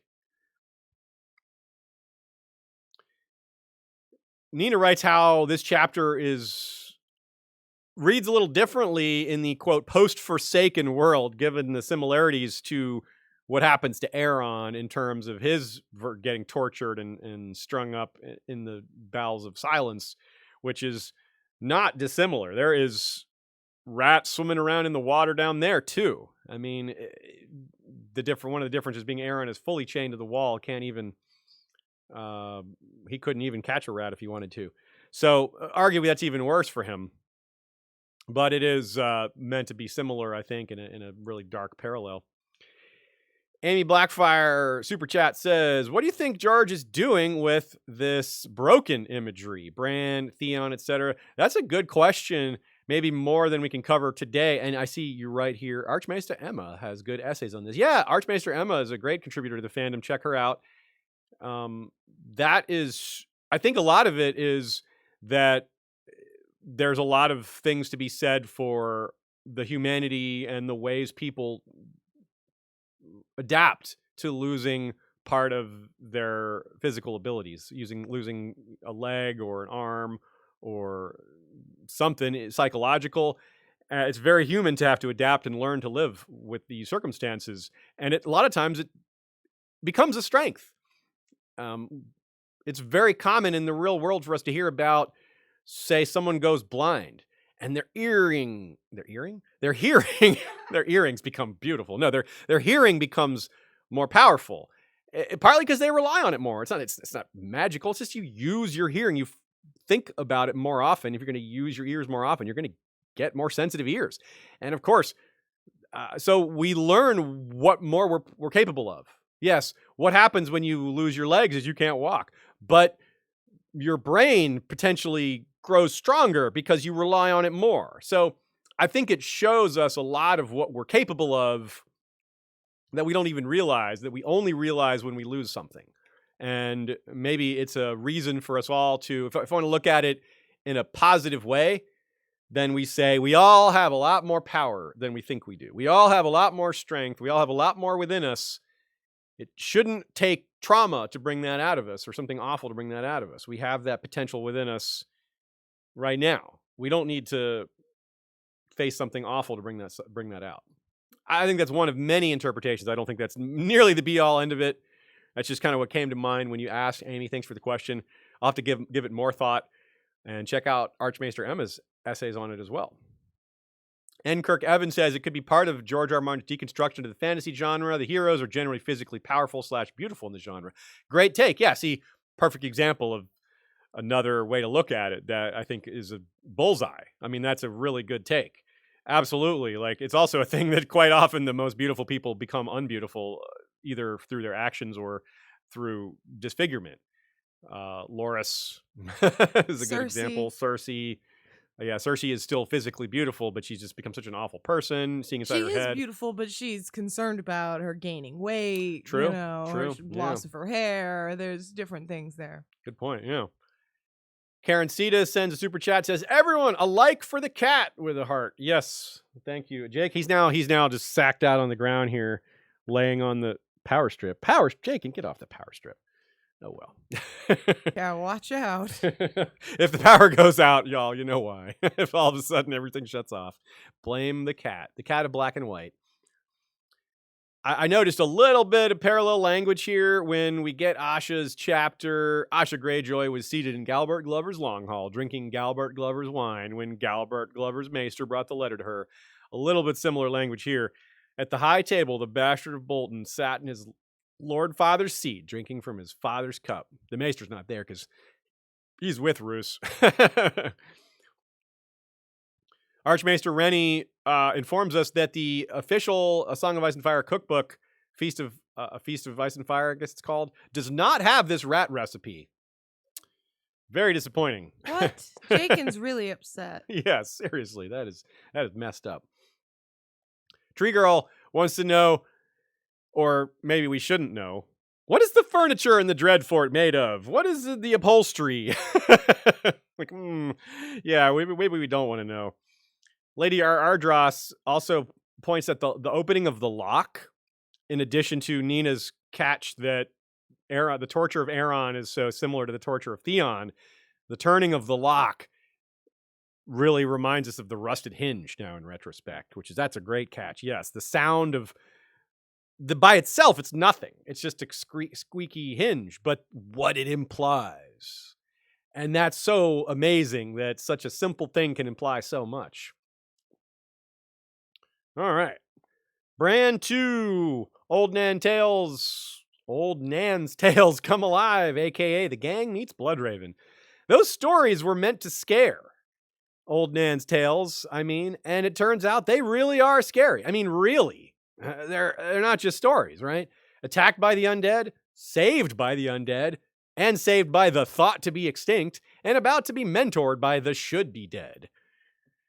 This chapter is wow, right?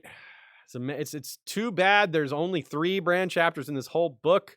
By the time there's a Bran chapter, it will have been 20-some years with only 3 Bran chapters until we get the Winds of Winter. So, but they're so rich. Even now, we can look at these few things we have about Bran and find new things.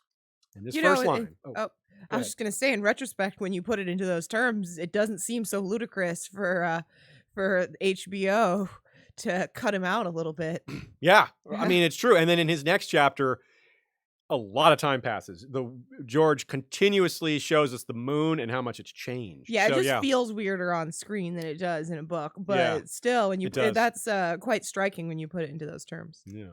All right, the first line is, something about the way the ravens screamed sent a shiver running up Bran's spine. The ravens are a huge part of this chapter, just like rats were a part of the last one. And arguably, ravens are going to be even more important in his next chapter, his only other chapter. In addition to everything else that happens in front of the cave, a steady stream of ravens pours out as they're trying to get inside. It's like the rescue squad. It's similar to when Gilly and Sam were about to be killed by whites when the small Paul White was coming up on them. And Cold Hand showed up with a whole huge squad. And I guess that's just how it works. You get 1,001 ravens, and 100 of them descend on one white. Each of them takes a mouthful of flesh. Next thing you know, it's just a bunch of bones. A real murder of ravens, if you can count killing the undead as murder. These terms are difficult, aren't they? So interestingly, Bran is fulfilling a thing he said he wanted to do that Lewin was like, nah, you're not going to do that. That's not possible. He told Lewin he wanted to sit on Hodor's back and fight as one. Remember that, y'all? Back in a Game of Thrones, I think it was. It might have been Clash of Kings. But anyway, he does it. This is what happened. He fights as Hodor. And this time, the moral ambiguity is, it's a lot less ambiguous because he's not doing it because he's bored. He's not doing it because he just wants to, he's not giving Hodor enough respect as a living being, but it's because he's trying to save them all. And I think Hodor is probably okay with that. And if he's not, I got some questions for you, Hodor. But this is what I'm talking about. He is basically Simeon Star Eyes here. He's swinging his sword around. He's inside. He's warging into a person and becoming a knight. So my guess maybe on Simeon Star Eyes is that he was supposedly blind, yet he could fight. Well, Bran doesn't have the use of his legs. So picture a green seer that's blind. He can skin change into beings that do have eyes and thus then see through theirs. And maybe that's the way the legend or the myth of Simeon Star Eyes evolved, was that he was 2 different beings or multiple different beings. He was just a green seer that used other skins. I like the term that Joe Buckley coins here, that they were like landmine whites. They were waiting for someone to step on them and they come alive. They're waiting outside of the cave. They know something's in there. They know that cave is the entrance to the Children of the Forest's realm. It's a giant thing, right? There's other green seers on thrones inside there. We're meant to, I think, believe this is a hub, a central location. It's not like there's lots of these caves around with other green seers in them. This is a very specific location that holds the children, all the remaining children perhaps enter through this cave, besides maybe 1 or 2 other caves. But they say there's only one other entrance through a sinkhole in the back door. They use the word door. So if we're setting up hold the door, ahem. Well, So this is very much horror, right? George is really good at writing horror. This book has perhaps more of it than any of the others. Game of Thrones prologue was very much a horror chapter. But now we're getting more of it. In this book, like I said, we had the slasher film horror of Reek's chapter. Now we have more of the higher level type of horror because it's mystery style. It's supernatural. And in a slasher film, the possibilities are limited. You know kind of where it's going, generally speaking. Torture isn't new, isn't unknown in terms of like a movie plot or even a real world thing. But what the hell's in that cave? What is going on with these magics? We don't know. So the mysteriousness of it all adds to the spookiness of it. The lack of understanding, the lack of us being able to tell what's happening. Torture is at least familiar in a strange way. It feels cold, too. It's colder in terms of how it feels, and we know what that means. That's a dead giveaway. So we're never going to have an unusually cold feeling and not suspect the others unless it's in some really weird spot. Like, I don't know, if someone feels really cold in Dorne, I'm not going to be like, whoa, the others made it to Dorne. Unless we have some good reason to think that, but not randomly. So all these ravens around, of course, it's not just the ravens are not just an important part of saving their lives and not just an important part of representing the children and an important connection point. Like they're almost a bridge from the children to humanity, but they're also a bridge to this character of Bloodraven. 1,000 eyes in one.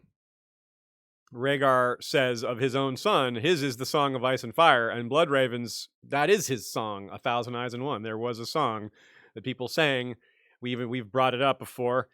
And the fact that he says that phrase is one of the very clear giveaways to the fact that this is Bloodraven. Not only does he say his name is Brynden, not only does he have a birthmark, not only does it say it in the appendix. Yes, I am a little annoyed that there are theories out there that says this is not the three-eyed crow. I think that's silly.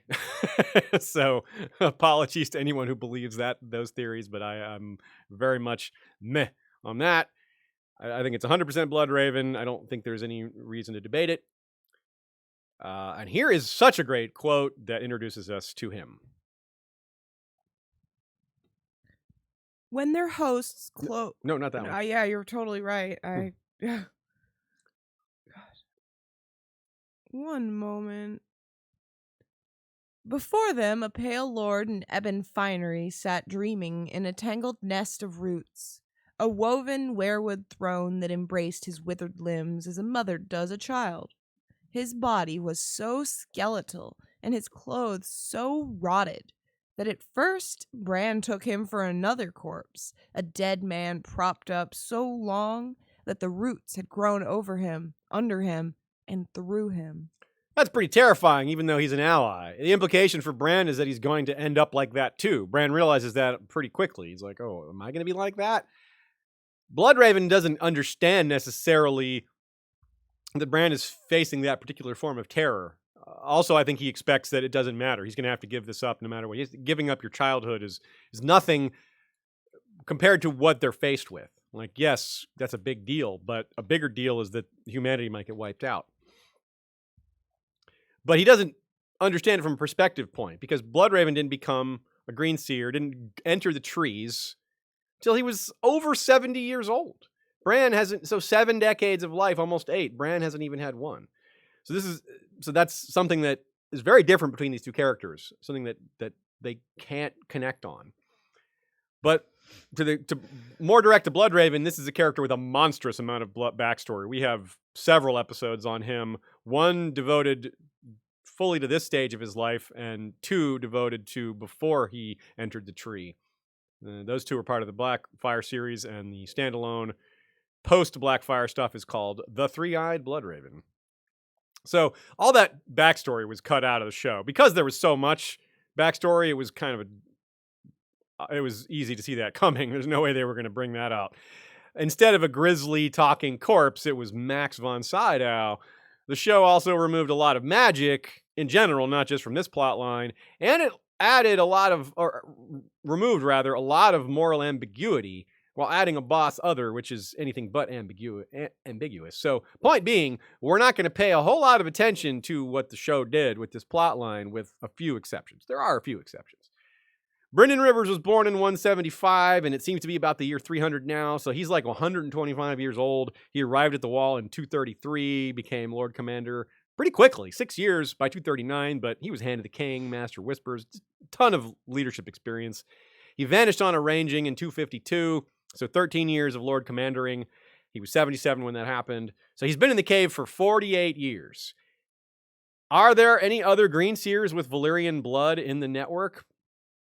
Probably not. Maybe Targaryen blood, almost definitely not. But maybe Valyrian? I would guess not. I don't know if that matters, but it's an interesting thing to wonder if his presence changed things a bit. I can't imagine every single Green Seer for millennia, their job has been to sit there and wait to look for the Super Green Seer, to watch the world for the emergence of this chosen one who will save the world. But Bloodraven is doing that. I don't know if the one before him did that or the one before him did that. It's very unclear. But they've known Bran was coming for a while. They didn't know his name would be Bran. They didn't know he would be a Stark, it seems. But I think that makes Bloodraven a bit unique, too, as a Green Seer, in that he's this baton-passing Green Seer with a goal rather than just, well, I don't know how it works normally, but again, I just don't think that the average Green Seer throughout millennia has had a major focus on waiting for Uber Green Seer to come along. So here's another important quote. I saw your birth and that of your Lord Father before you. I saw your first step, heard your first word, was part of your first dream. I was watching when you fell, and now you are come to me at last, Brandon Stark, though the hour is late. Yeah, so they've been waiting for a while. Apparently they've would have maybe hoped for the chosen one to come sooner. And so that's a bad sign that they're going to have to maybe rush his training, or it will be incomplete. We brought up some of this stuff. We brought up how Bloodraven's been watching this whole time, back when he first started appearing in his dreams. But he says, part of your first dream, saw your first step, that's heard your first word. That implies like he's been watching him since he was a baby, not just since he fell. So he says, I was watching when you fell. He was watching before that. So Bloodraven could tell us what Bran's first word was. That's true. What was it? Yeah, tell us. Come on. Little perv watching babies like that. No, I was kidding.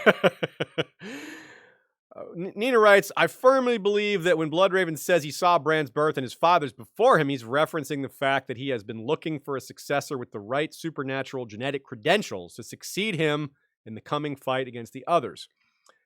What Bran saw in his very first vision with the three-eyed crow, which includes the bones of 1,000 other dreamers impaled upon their points, I think points to the idea that Bloodraven has reached out to others who failed. They couldn't quite cut it, and it may have had bad consequences, especially if Euron is an example. Those consequences are still wreaking havoc on Westeros and will wreak greater consequences later. But the reason Nina suggests or suspects that the Starks are a bloodline to watch, well, for some reasons, it's straightforward. They're a powerful family from the north. But their marriage into the Warg King's family, them taking the children of the Warg King, is part of that. Plus, there's the marriage to Melantha Blackwood in more recent history, something we touch on in our Blackwood Part 2 episode that's also fairly recently published as of October here, late October 2020. But so that's a good like bloodline to watch. That's why they would have watched that's why Bloodraven watched Rickard as well, or Ned and maybe Rickard as well. He wouldn't have seen Rickard's birth unless he looked back in time, but still, he can do that, so why not? So Green Seers are just really rare, so, he's just looking around. I don't know what detection methods he has, but he can clearly find them somehow. And I would sure like to know more about how that all works. And maybe he'll explain some of it to Bran, but probably not, because it's not important. How he found Bran doesn't really matter. If we're focused on, if we're trying to get in a sense of his purpose, well, if it's all on the up and up, if he's trying to stop the others, then this how stuff doesn't matter. It's all about what comes next. It's all about focusing on the fight and not worrying about these trivial things. Still, I still want to know. So Nina also wonders if the direwolf mother was sent by Bloodraven in order to kickstart all this because the time was growing late. He's like, well, the direwolves help them develop their skills. It helps them get going. I need this mentoring to begin, his powers to start kicking off sooner. I can't wait till he gets to the cave to start mentoring him. The direwolves are a way to maybe get that started early. Maybe. I like that idea. But now that he's there, it's more direct. Instead of speaking through dreams, instead of speaking through supernatural methods, you can speak with a translator. Leaf translates for the other children. And here's a quote. Before your old tongue was ever spoken, we had sung our songs 10,000 years. Mira said, You speak the common tongue now. For him, the Bran boy, I was born in the time of the dragon, and for 200 years I walked the world of men to watch and listen and learn. It kind of sounds like she's saying she learned common 200 years ago in order to speak with Bran today. I'm not sure that's how we're supposed to interpret it, but if they knew this chosen one figure was coming, and again, they didn't know it would be named Bran, they just knew it would be someone. They knew that person would speak common because, well, this person was going to be born amongst the population of Westeros. And everyone in Westeros speaks common with, a very few exceptions. So that makes sense. And this is her role, like all these different figures who are concerned with saving the world behind the scenes, whether it's Leaf, Bloodraven, or going all the way to the other side, people like Quaithe, or people who are nearby but don't quite have all the pieces like Melisandre. Very similar. They've done a lot. They're old, very old people, very old characters. We don't know how old Quaithe is, but Melisandre's really old. Bloodraven's old. This child is really old. Quaithe's only 20. Man, really ahead of her time. She's still older than most of our characters. That's true. So they're all this cast of characters behind the scenes that have been watching signs. They have this extra awareness, and it's pretty tragic that they have to rely on children to solve these problems. But I'm not blaming them for it. These are powers beyond their control. Nina also writes how another important legend is being played out here potentially, preparing for his journey up the last bit up the hill there. And perhaps his journey in general can remind us of the story of the last hero. Not finished, but parts of it, right? In that version of the story, Old Nan's story, the last hero sets out into the Deadlands with a sword, a horse, a dog, a dozen companions to find the children of the forest. His friends died, then his horse died, then his dog, and then the others tried to get him. Bran hasn't lost a horse, but they did lose their elk. That was their mount. Hasn't lost his companions, but he has lost one of them in cold hands. Jojen doesn't look good for him. Mira, maybe. We'll see about Mira. I have a little more hope for, especially because the show had her survive. Summer is afraid, and Summer also was taken away on the show. So, friends, I wouldn't expect Summer to survive the show or to survive the books. Brace yourselves for that. Out of all these, that's the one I'm most worried about. I think Mira's got a good chance to survive. And so I guess you aren't worried about Hodor because he's doomed. Yeah, I also am just kind of resigned on Hodor. I mean, that was the most of all of them. That's the most likely to happen, just the way, or not exactly the way the TV show happened, but to pretty much happen similarly the way the TV show had it, because that was one of the three big reveals that George told them. So we know for a fact that George told them that about Hodor's death. So, sorry, Hodor. There doesn't seem to be any way around that. So, according to this story, then the others are coming. They're going to come to get into the cave somehow, which we also saw on TV. That would make sense, though, as well, because Bran staying in the cave, frankly, I was among the people that believed that was a possibility a long time back, that Bran would never leave that cave. It had its own sort of tragic flavor to it. But further analysis and plus the TV show makes that almost impossible now. I'm completely flipped on that. I think there's almost no chance he stays in there. And it would make sense, too, with what we were talking about earlier, that they come before his training is complete. Try to approach that with the notion of the 5-year gap in mind, and you wonder, well, would his training still have been complete after 5 years? Damn, that's a lot to train. Quite possibly. Quite possibly. So, yeah, I think this place, this cave system, at least parts of it, has a claim to be creepier than the Dreadfort, which is kind of mind-blowing. Like, we finally see the Dreadfort. It's like, actually, it's kind of second fiddle to this place. But, of course, they don't torture anyone that we know of here in these caves. But it's just so huge and dark and ancient. And, well, here's the quote.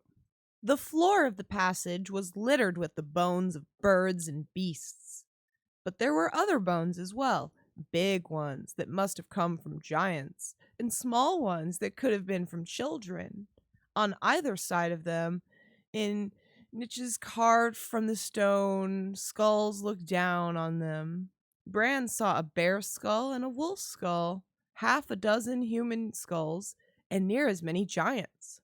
All the rest were small, queerly formed, children of the forest. The roots had grown in and around and through them, every one. A few had ravens perched atop them, watching them pass with bright black eyes. So here's a question I have. Beyond the obvious, why the hell are there so many bones? It's been years and years of people theorizing on this, and I finally had an idea of my own on this that I haven't heard elsewhere. And I think maybe it's just they're just denying the others' bodies. Bring all those dead bodies inside the cave, or if they die in there, kind of like the House of Black and White. You know, they're not going there to commit suicide, but they go there to pass, or they're drawn there by supernatural means, so that the others can't resurrect that body later and use it in their armies. That'd be the only way to deny them the dead flesh, other than burning it. Which, you know, the children, we clearly see them burn bodies right here, whites. So it's possible that this is there's another reason or multiple other reasons, but I think this is somewhat fitting. For example, giants. Like, how is there a giant in there? Like, we don't really see how tall the cave entrance is, and Hodor gets in, but it sounds small. I mean, Bran has it pointed out to him by Cold Hands, and Mira can't even see it. Bran sees it, but Mira can't, so it doesn't sound like it's very big. So how does a giant even get in there? I wonder about that. So I wonder if it maybe is a little bigger. So it's a little curious for sure. But of course, there's a lot of implication of human sacrifice, or just sustenance, or just this is nature. You know, this is what happens with dead bodies. When you have dead bodies, you use the nutrients and to create more growth. And So, question. Yeah. You were working on an episode on giants. What I'm wondering is, do you think it's possible that they had the giants helping protect this cave?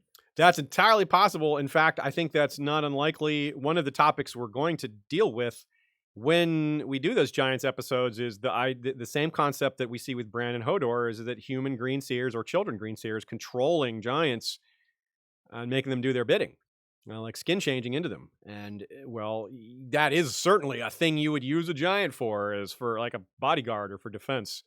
So that's a great permutation of that idea there. And it fits the whole idea that these animals were brought there maybe as sustenance, or because they like the Native American concept of using every part of the animal, things like that. Of course, they're not using the bones; they're just lying there. But the way that they ate the elk, right? That's kind of what it speaks to. They ate the elk; it did all this work for them, but they still killed it and ate it because they had to. And, well, it's this very kind of, you have to do what you have to do. Sacrifices aren't to glory ourselves. We don't make these sacrifices because we're evil. We make these sacrifices because we have to, because it's part of nature. And it speaks to this greater arc of this whole series and these sacrifices that Bran and Dany have to make. Dany's trauma, Bran's trauma, all these slaves, all these innocent lives, they'll all be lost if you're focused on saving just a few of them You might not say that they may all be lost if you don't focus on the bigger threat. These are sacrifices that have to be made to save humanity, not sacrifices that have to be made because there's evil beings here. That's I think a misconception of all these skulls and bones. Is just, yeah, it's dark, it's sketchy, it's a little awkward, and it's very ominous, but that doesn't make it evil, right? I don't think this is a sign that Bloodraven is a secret bad guy. I think some people go really way too far with these theories. I think it's a lot more interesting if we keep it gray. The necessary evil is that evil must be done to save the world. That's the evil here. That it's a necessary evil, not a selfish evil, not a self-benefiting evil. So, and thinking about eating the elk, it really sets us up even more for Jojen in this cannibalism theme. Whether or not Jojen gets eaten, it's certainly well set up. First of all, he eats Night's Watch brothers, and then, without knowing it. Then he eats the elk, and at first he refuses. He's like, I don't want to eat it. It's a friend. It's wrong to eat a friend. But then he's just like, oh, I gotta eat. I'm so hungry. I'm starving. Yeah. So it's just so well set up. You've got first chapter eating a person, second chapter eating a friend, third chapter, and obviously this goes to other chapters as well. Almost every arc has had some reference to cannibalism, whether it's oblique or whether it's direct. It's coming all over the place. So the fact that I mentioned it already, but the fact that there's other green seers that have gone fully into the trees, their bodies have, even though like their personas, some of them still remains. So again, this is evidence that this is the one place. Maybe there's another one, but still, multiple generations of green seers are just seen there, just in their thrones that have become subsumed with roots and darkness and mushrooms and whatever else. What is up with those bats, though? Those giant upside-down fossilized bats. I got no idea on that one. That is shrug, but I'm very curious. Sounds like they set Bran setting up, facing this huge black gorge alongside Bloodraven. Great thought from Tommy Pappas. Wonders if that bridge is going to be the direction they flee when the others penetrate the cave, assuming that happens.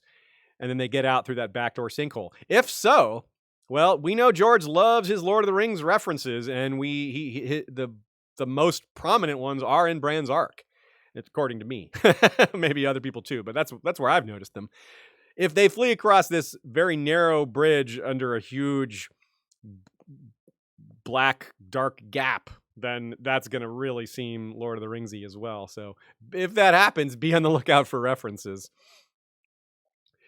Amongst all this stuff happening, when they're back outside fighting, Bran is so pumped and full of adrenaline, that's the term Joe uses that I think fits pretty well, that he wonders what Mira would do if he said he loves her. Like in the middle of fighting. Like, it's an interesting time for that to come up, but he's feeling more confident. He's got working legs at this point. Archmaester Rennie wonders, can Hodor actually say other words? I wonder about that too. The Rolling Knight suggests that it would be like Varamir trying to speak through a dog's mouth, which we saw happen in his chapter, and it just came out as a whine. But Hodor, if the time travel stuff is all accurate, then Hodor used to be able to form other words. So his tongue might have that muscle memory. So that's an interesting question. What can Hodor, with Bran in there, say other things? Maybe we'll see that happen. So he thinks about saying he loves her. I wonder if that's set up for him actually doing it or saying something else. But it's clearly not going to happen right away. Not in this book. And another little parallel catch here. His first thought when he wakes up inside the cave, because he gets hit by a snowdrift, and then he wakes up inside the cave, and there's blood in his mouth. And at the end of the next chapter, there's going to be blood in his mouth when he has those visions. He can taste the blood. So it's not literal blood in his mouth. He tastes the blood in his mouth. Of course, he just ate the werewood paste right before that. So maybe there was literal blood in his mouth. And as we talked about, the entrance is warded, so cold hands can't go in, which is interesting. But again, this just comes back to the whole dead flesh, animated dead flesh can't enter. I wonder about the mechanism behind that. What magic causes this ward to work, and what's going to maybe break it. If so, whites killing other whites, how does that work exactly? Does Cold Hands count as a white? I guess so, but maybe a different kind. But I guess he's gone. It's interesting too, the portrayal of lack of color below the earth. Everything is pale white or black, basically, and mostly they just can't see it. And that's very symbolic, of course, of what Bran has to deal with. It's the same kind of concept with these sacrifices of he has to sacrifice some of who he is, some of his own goodness, some of his own innocence, in order to do good. And remember what we talked about, that Bran still has this very somewhat understandable but naive view of what's happening here. He doesn't understand this whole save the world stuff. He's too young. He doesn't fully register. He doesn't fully understand. Remember what I said, most important thing for him was to walk again. And, well, here's this quote. Bran's eyes filled with tears. We came such a long way. The chamber echoed to the sound of the Black River. You will never walk again, Bran, the pale lips promised, but you will fly. So at least he's getting something in return.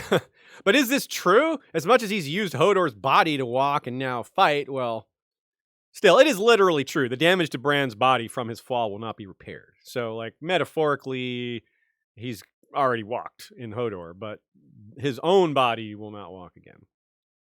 Joe says this is clearly one of the best chapter endings ever. Not just this confirmation that we've done it, we've made it, that Bran is going to learn his powers and maybe save the world or who knows what else with him, but just this tease of flying as a raven. Now, at the time, of course, people also think maybe this refers to a dragon. And I can't say that's not true. Maybe it does.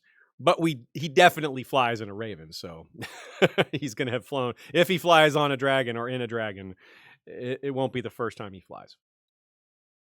So again, I want to reiterate, it's a chapter filled with dark overtones, more so the closer you look, but it's dark as in difficult dark, as in you have to give up something of yourself, as in, like, in Lord of the Rings again, since I just brought this up, like, Frodo was just not the same after his mission. He was permanently traumatized.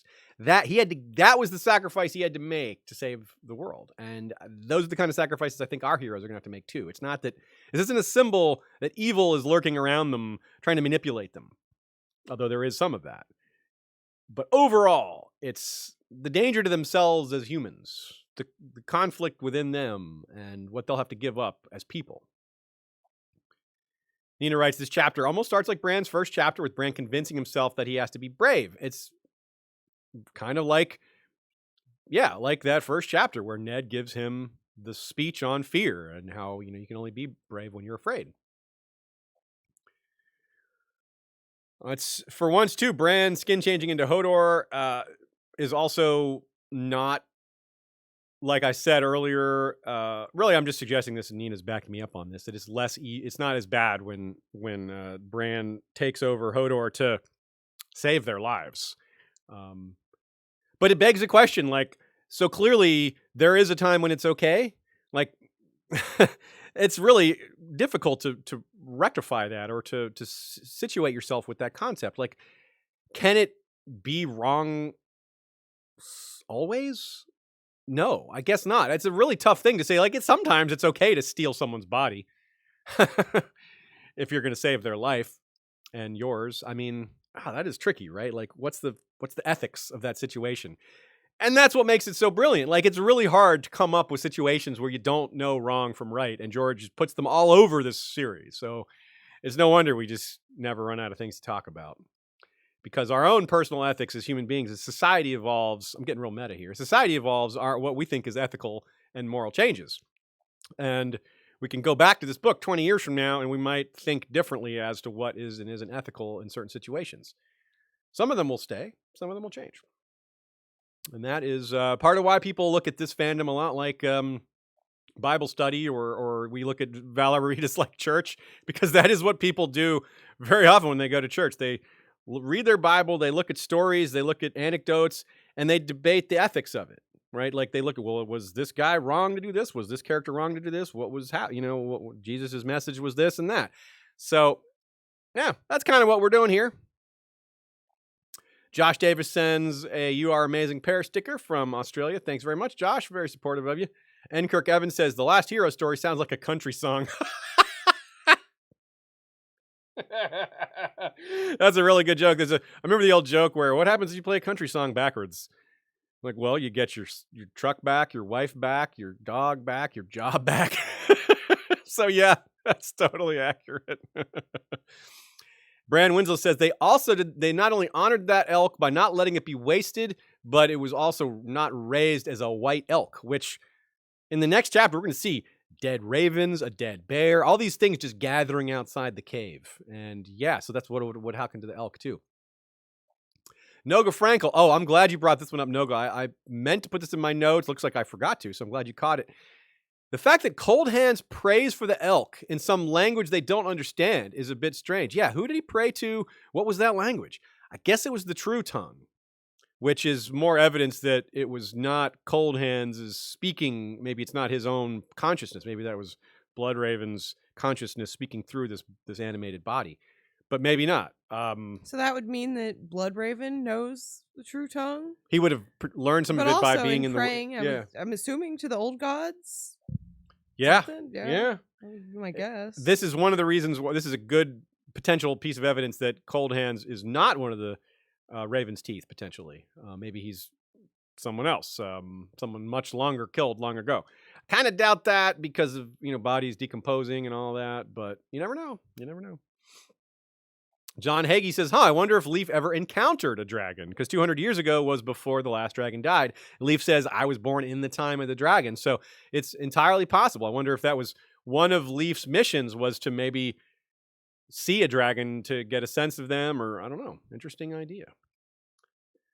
Archmaester Rennie. No, not Archmaester Rennie. Archmaester B. That would be... I'm spacing out. Bran sees the entrance, but not Mira, which is potentially evidence of magic.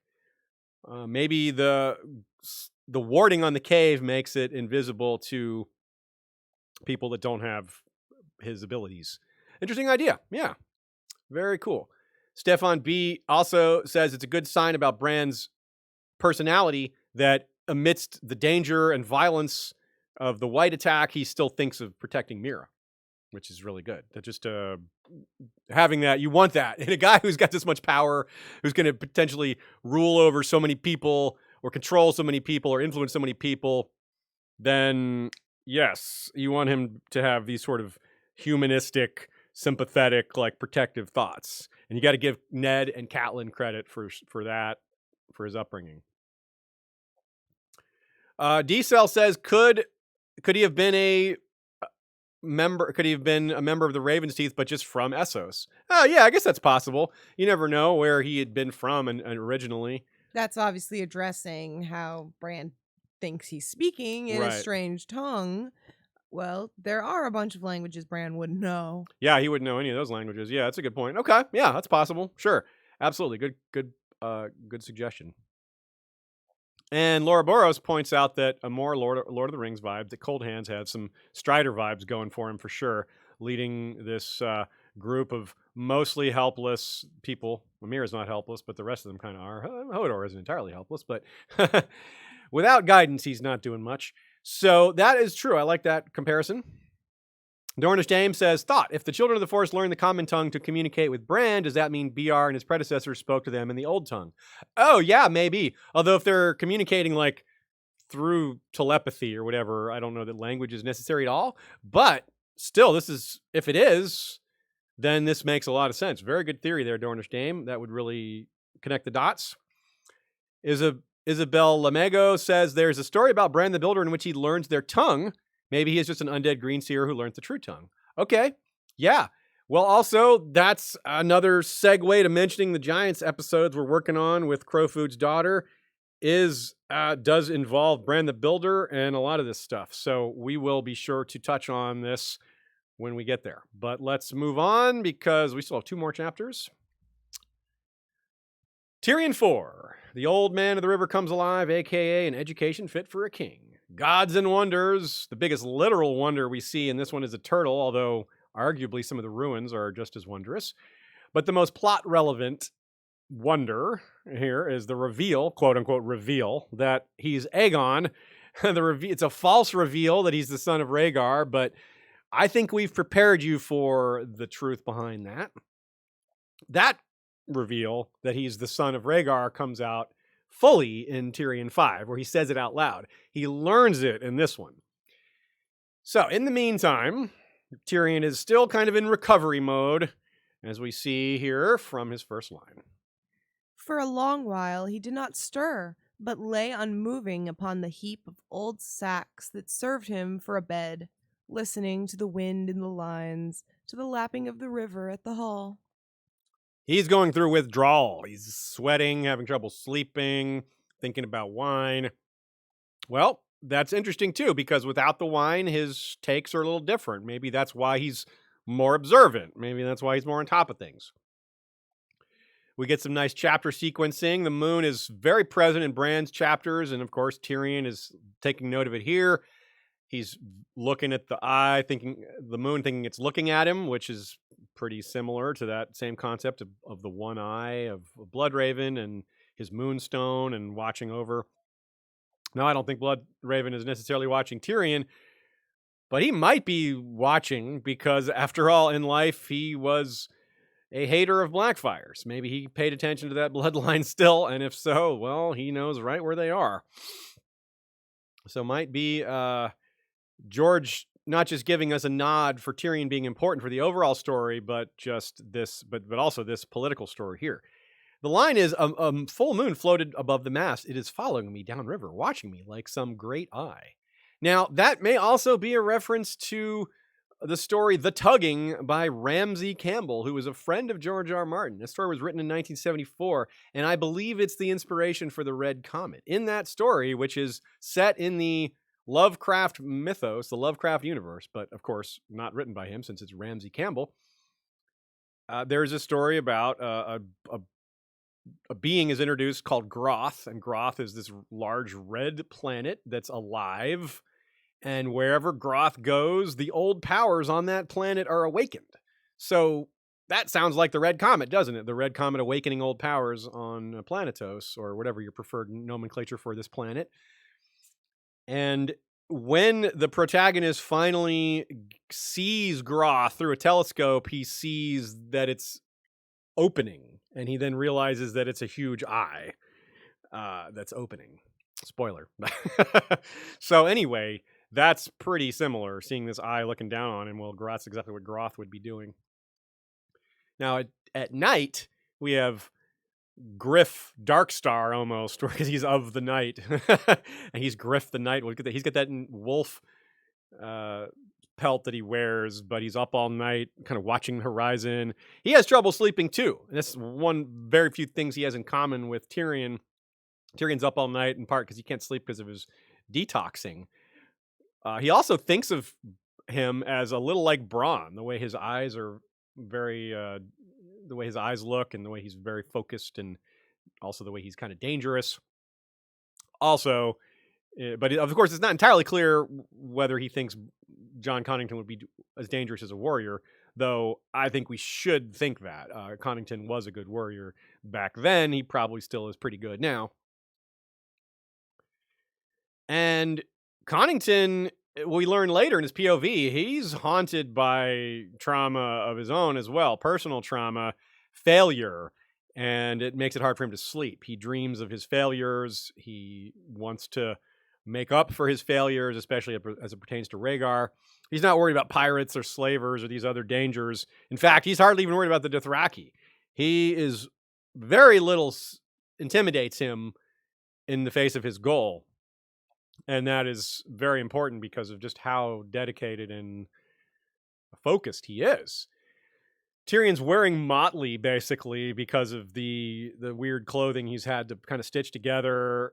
Duck laughs at him, and he thinks that Tywin was horrified, and that makes him feel better about it, because it reminds us of the same thing where Tyrion was doing his tumbling. He remembers his Tywin like shutting him down over that, making him feel terrible about it. And it was we're supposed to feel pretty bad here, even though we're so used to like, oh wow, another example of Tywin being a terrible father.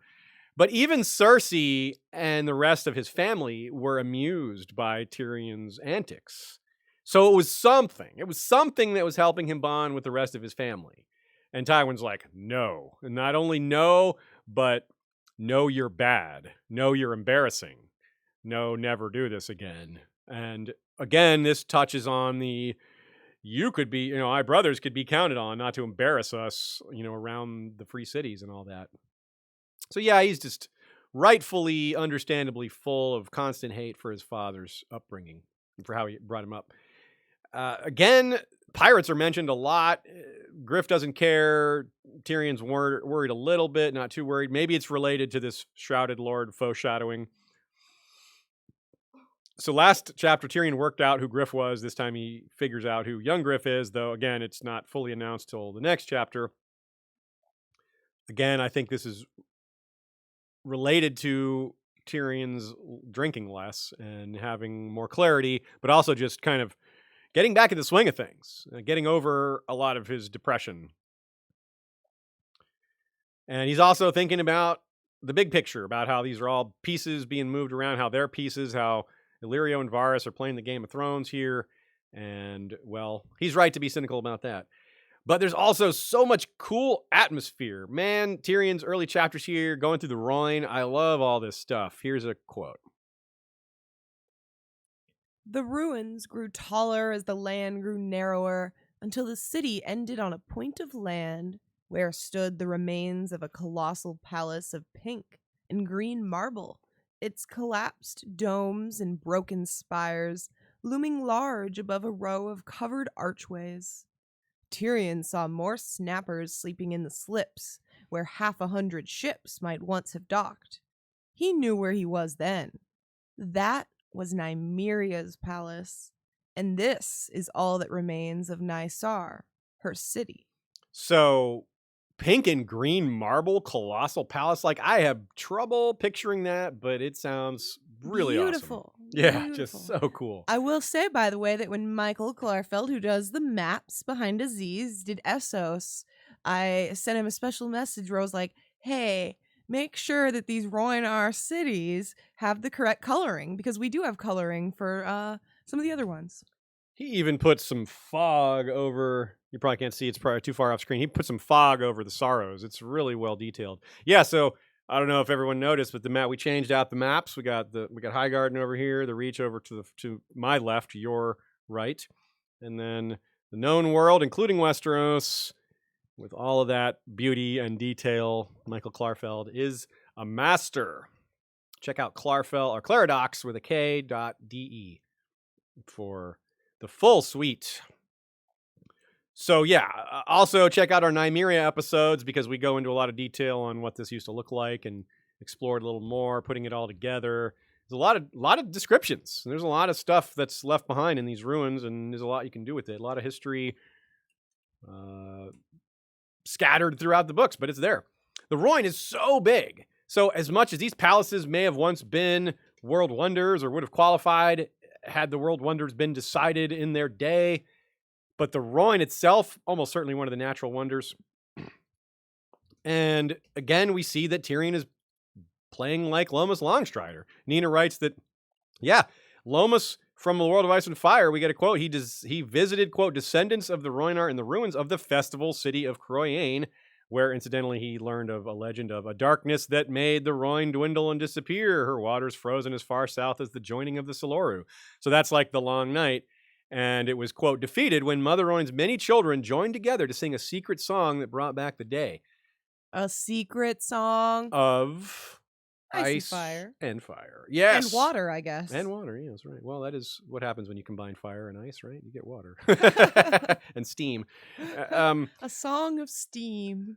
But I'm glad Nina quoted that, because to me, what George is doing is he's playing with the concept of harmonizing. Like, the song doesn't work unless it's got the right combination of voices, the right notes, and that means multiple people. That means allies. That means a united front. You cannot have a squabbling group of nations fighting over a throne or fighting over borders or whatever.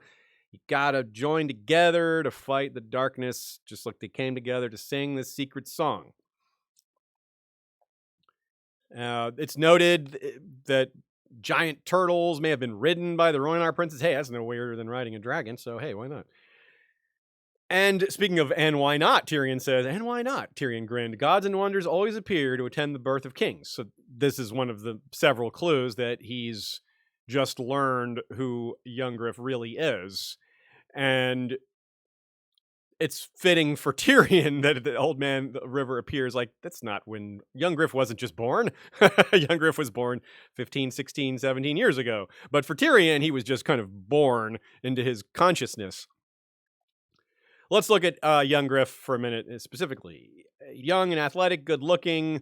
That worked out nicely for them. But as we alluded to before, it seems to have been somewhat planned.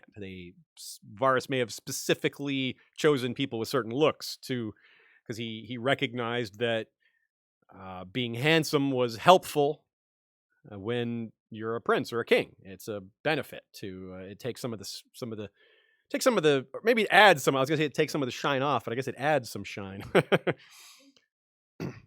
They've also lucked out that his eyes are similar to his father's, but we get another Blackfire clue here. He looks and he says, by lamplight, they turned black, and in the light of dusk, they seem purple. Yes, very nice. Purple to black, black to purple. Yes, yes. And again, clues before the riddle. Blackfire clues were all mostly before this chapter. Now we're just starting to get into who this kid really is, but they're going to tell us he's Rhaegar's son. All the clues that he's not that came before. So it's really, really super hidden by George. And it's no wonder that this is a theory that has gained a lot of traction over time because there's so much evidence, but it didn't come right away because it took lots of people doing multiple rereads to really hone in on. Young Griff is also pretty good at fighting so far. He's got good stamina. He's good with the sword. He's got other things to learn, but he's coming along. And I think it's a little bit of a reference to, considering this is supposedly Rhaegar's son, the notion of Duck being knocked into the water here is going to be a reminder when Bran has a vision not that long from now of Lyanna knocking Benjen into the water. Nina writes, the main thrust of this chapter is the education of a prince, and it begins pretty traditionally. They start with the sword fighting and then axe and mace and all that other stuff. Of course, that's expected of a king to be able to fight. They're trying to cover all the bases. He has to be at least competent, so he's at least that. And more to the point, though, it makes him look good. Like he can stand in front of an army and play the role, and whether he's actually good at fighting or not is a bonus that he is. Compare that to Tommen, who is young and doesn't really have the makings of a warrior.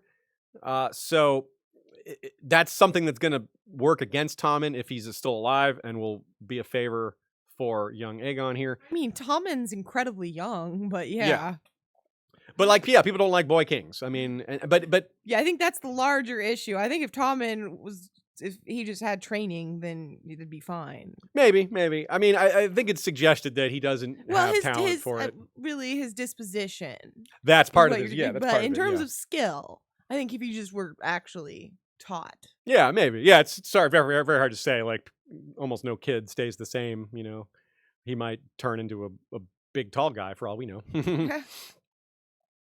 Anyway, but then with the other types of education, we've got his education with the faith.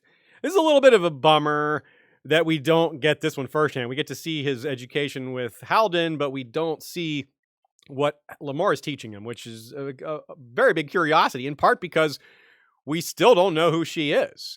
And it's very mysterious. I'm very, very against her being a Shara. I know that's a popular theory, but Tyrion, not only does Tyrion look very closely at everyone else's eyes and very closely at Lamar's entire body, Ashara is supposed to have striking purple eyes, for one. Second of all, Ashara is not supposed to be in her 40s, and this woman's in her 40s. Third of all, Ashara has dark hair. So yes, you can color your hair, but she goes swimming every morning, and this isn't like modern hair dye that stays in as well. So really just does not work. There's just so much against her being a Shara, so I just think no. But referring to her as Lady Lamore, Connington does that later, which is a very interesting little clue that she's highborn, and the fact that she's different as a septa means that maybe she isn't really a septa. She had education, highborn education that would include being taught some of the stuff about the Seven, but that might be what she's imparting here rather than having actually spent time as a real septa. Nina writes that none other than Elio Garcia theorized that this could be one of Raella's ladies. Maybe escaped across the Narrow Sea with Willem Derry. Raella would have had ladies around her, and what became of them? So maybe some of them came with. That's a really good theory. I definitely don't have a better one. Nina agrees that's the best theory she's ever heard about it. It would give a reason to be invested in this person. So in other words, she's not in on the lie that it's not really Rhaegar's son. But, and it would, of course, she'd have a personal connection to the family, and, well, that just fits really nicely. So we'll just have to wait and see, though, because there's so little to go on here. If you guys have more ideas for Lamore, I'm all for it, but I don't need to be convinced it's Ashara, because I really don't think so. So, very curious about that. He's, of course, just staring at her and ogling her constantly, and he says it makes him feel alive, which, it's a little like, it's certainly objective. He's objectifying her a lot, but it's interesting how she just doesn't seem to mind. She doesn't seem to care. She's above it. She's like, yeah, I've dealt with worse. This is nothing. So that's interesting. But you also wonder if he's also just more respectful to her, even though he's ogling her. Like, that's not very respectful. But he doesn't think negatively on her. He doesn't have the same sort of like edge that he has towards sex workers, because he's got this trauma and conflict all around sex workers with Shay and non-sex worker Tysha. But Lamore clearly isn't that, or almost clearly isn't that, and he's got no reason to think she ever was. So maybe that's the difference, that he's respecting her more because she doesn't remind him of any of that. And I don't know, there's something different about her that he thinks differently about it. So super curious. Now, while Lamore is giving lessons to Aegon, young Griff, Tyrion is doing his own duties, writing down stuff about dragons. It's another thing that really gets him going. Like, he's got a job, he's got a duty, something to work on, something to labor over, something to distract him from things bothering him, something to concentrate on, it's positive. And we love it too, because it's dragon lore. And this shows how useful he is to the group. Of course, it's not going to be that useful if they don't actually get involved directly with dragons. So that's kind of a minor irony, perhaps. And you wonder too, what did they think they would get? What did they think? Did they think that Dany was going to give them a Drogon, or what dragon do they have in mind here? Did they even think about that? I wonder. And you wonder too, they just kind of assume that a lot of this. Young Griff assumes it. Griff is just, I can't see any other way it going. They're just so intent on this, they don't see the possibility that Dany won't consent. They are the same sort of baked in, oh, the pieces will do what they want us to do, way of thinking that is very flawed. It's a bit like Zaro and the Carthene tradition of, he tried to trick Dany into marrying him rather, because she was ignorant about that tradition. The tradition being the husband and wife each get to ask the other for a gift, and they can't refuse. So he was going to ask for a dragon. So he assumed that would work. And here they're just assuming Dany's going to go along with this. And of course, no, she's not. We know very clearly she won't.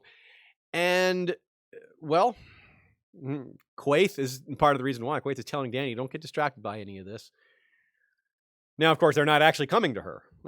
They turned around thanks to Tyrion. So interesting, Tyrion throwing it all off there.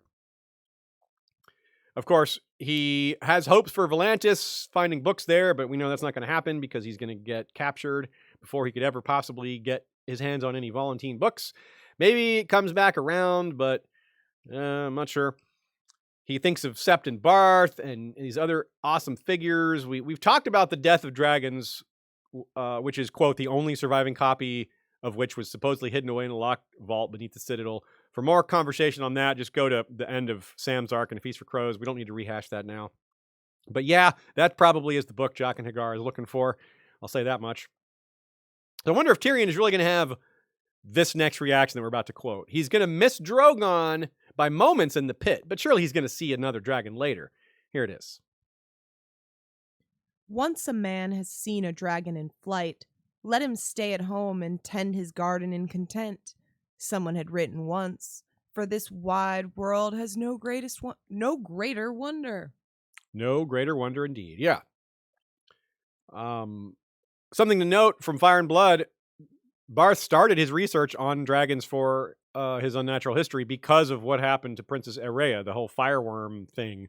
So that's very interesting. We should learn more about them in Fire and Blood 2, maybe with some of these other writers that are mentioned, Tom X and Munkin. Munkin was still Grand Maester when Aegon III reaches majority, which is when the dragons die out.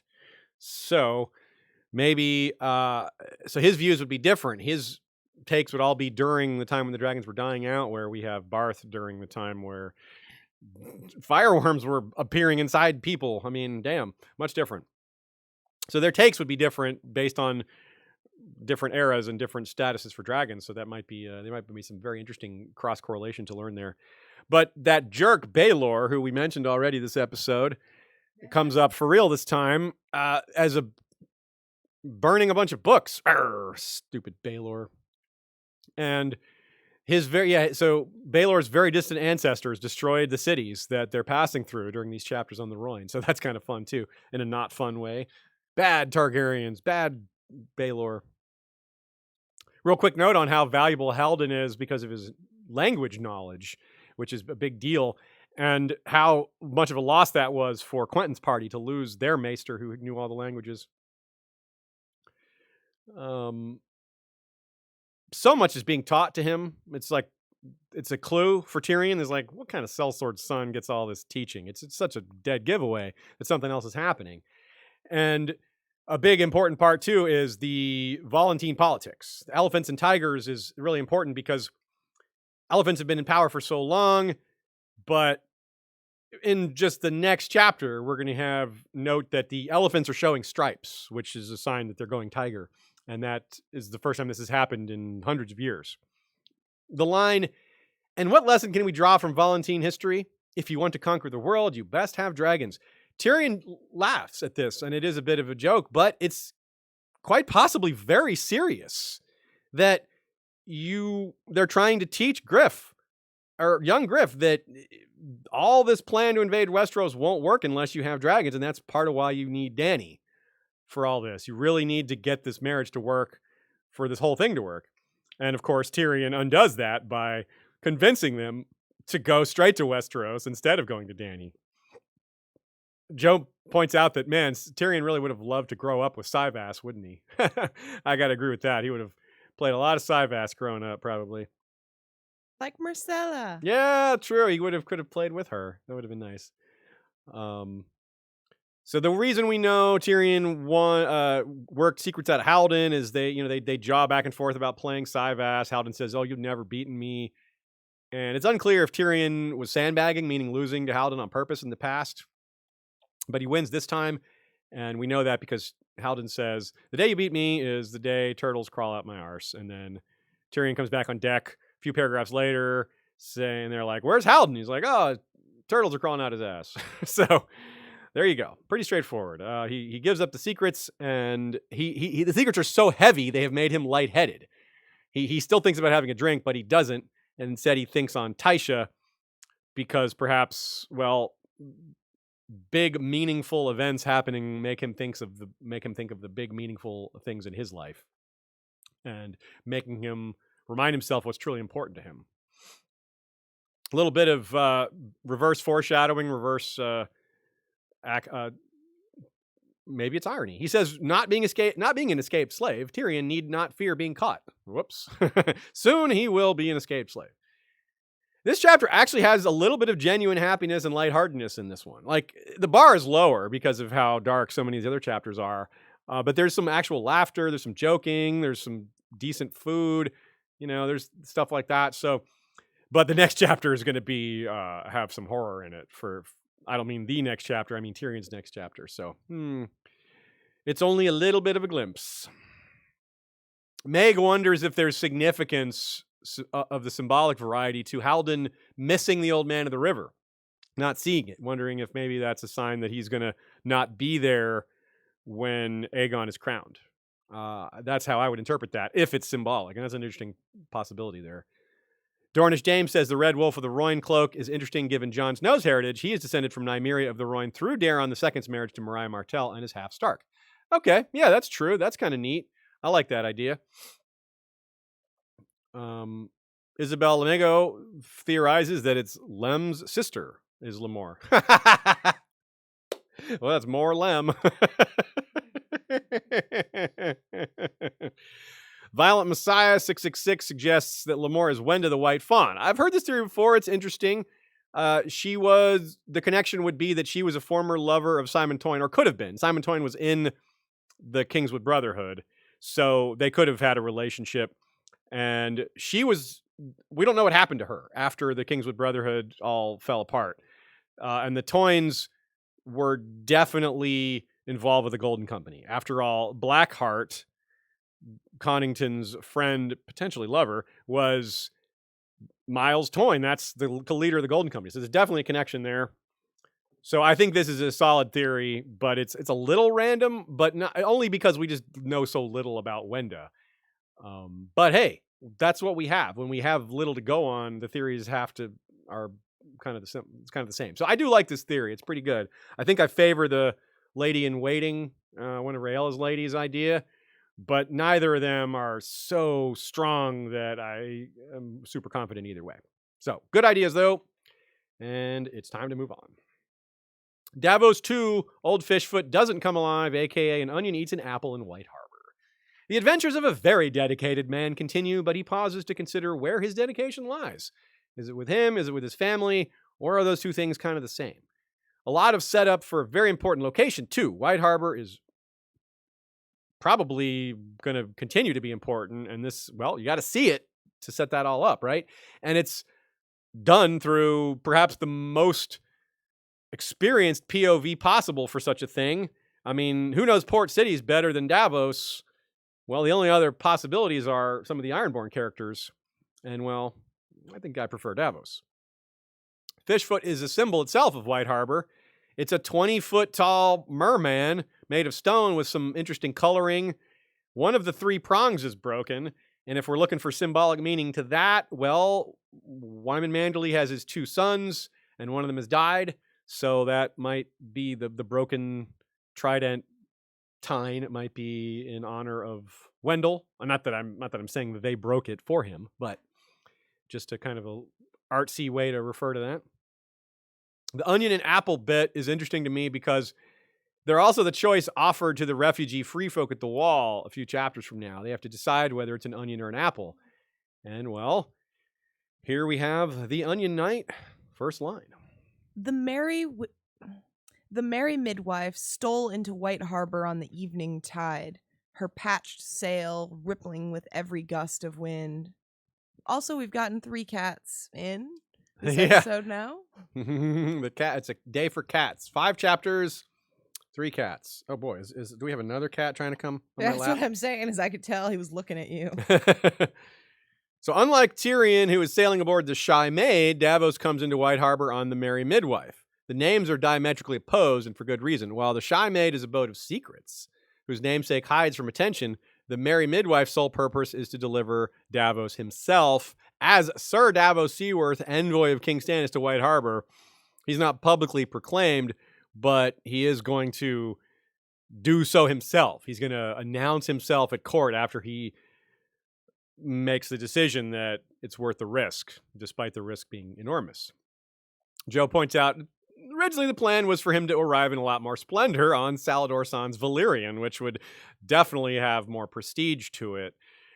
But hey, that's gone. But Joe also suggests, but this is more Davos, isn't it? Davos is a smuggler, and he's going to use his old smuggling skills, his things he learned to gather intelligence before presenting himself as a upscale noble, which they're not going to see him as that anyway. Who he is something that he can't escape. The nobles constantly want to remind him of what he was.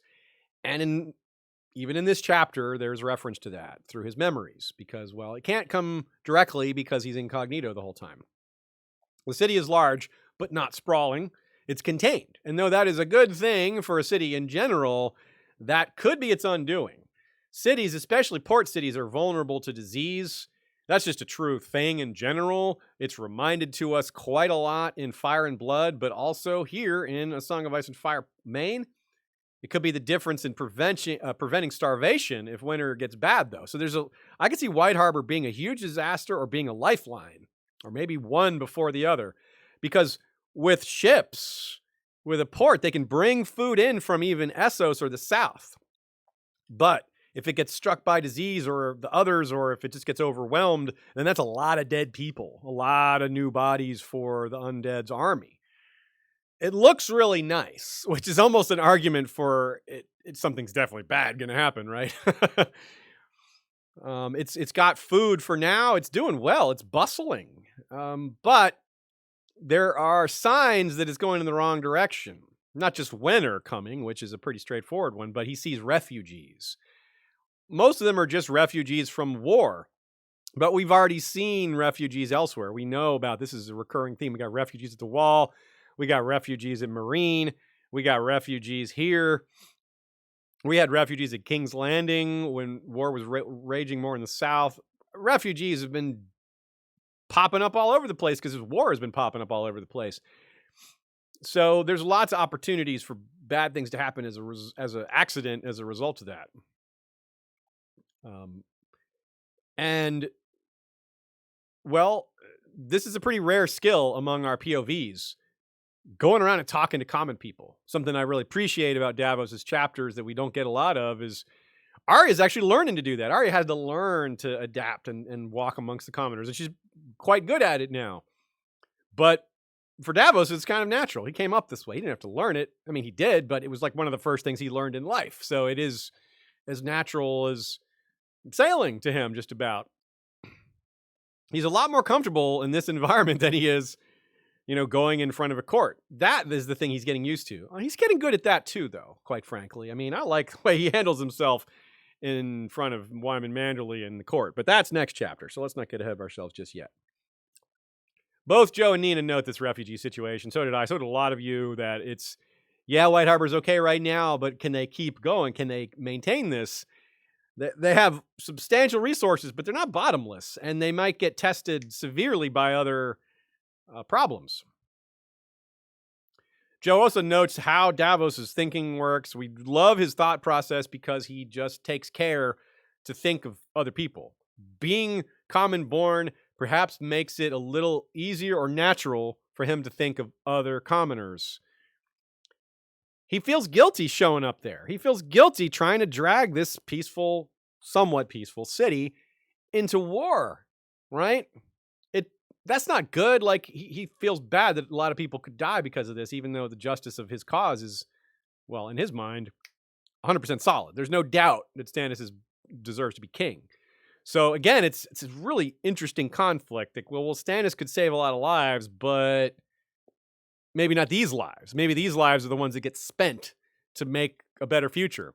And is that what they want? Do they deserve that? Well, I guess they don't have much choice. So a lot of what's happening in this chapter is setting up the North, but also setting up Theon and Reek, or rather concurrently with Theon/Reek to set up what's going on. Theon's going to go to Moat Cailin and then Winterfell. So we get a lot of these northern chapters that are spreading to other areas, meaning for the most part, we've been at the Wall. We haven't seen much else besides Essos. We've at the Wall, we've at Essos. Now we're getting into the North proper. It wasn't that much in the beginning of the book, but in the second 2/3 of the book, there's a lot more of actual northern locations that aren't the Wall. Wyman promised back to Bran back in the Clash of Kings that fleets, ships would be really helpful, wouldn't they? And Bran's like, yeah, that sounds cool, man. Get some ships. And then Lewin and Roderick kind of make the Manderleys and Umbers work together, order them to work together, which we are still kind of, maybe that's happening behind the scenes a little bit, because the ships did get built. The thing was, well, we have, we need the timber, we need the sailors, blah, blah, blah. And that was the kind of thing they would work together on. So it seems like that's happening behind the scenes, and almost literally behind the scenes, because Davos notices this large jetty wall. It's concealing what's there. And at first he wonders what's there. Cotter Pike from the Night's Watch tells him it's warships. I don't know how Cotter Pike would know that, but he's right. When Davos gets another look at it near the end of the chapter, he sees 23 warships. That's substantial, and it's clear there's more being built. That's exciting. What are these ships going to get used for? I hope they don't just burn at anchor, which is possible, or just never get used, which is also possible.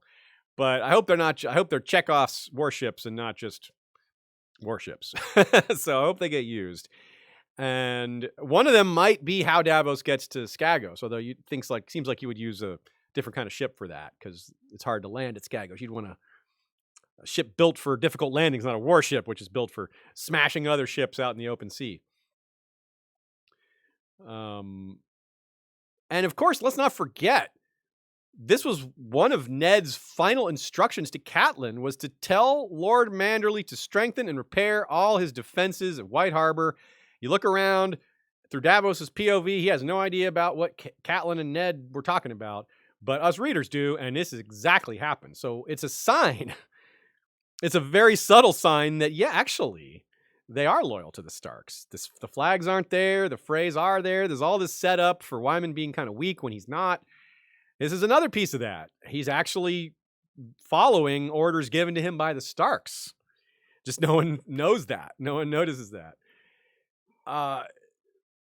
With the idea of this place being so nice, well, one of the things that stands out is that, yeah, any nice city's going to have some seedy spots. But unlike, say, Sisterton, where like the whole place was seedy, in a place like White Harbor, the seediness actually stands out. In other words, disreputable places stand out because they're not the exception. And so that's why Davos goes there. He goes to the Lazy Eel because he knows that the locals won't go there because it's known to be seedy. Whereas in a lot of other locations, seediness is the norm. And while he's there, he's thinking about rumors.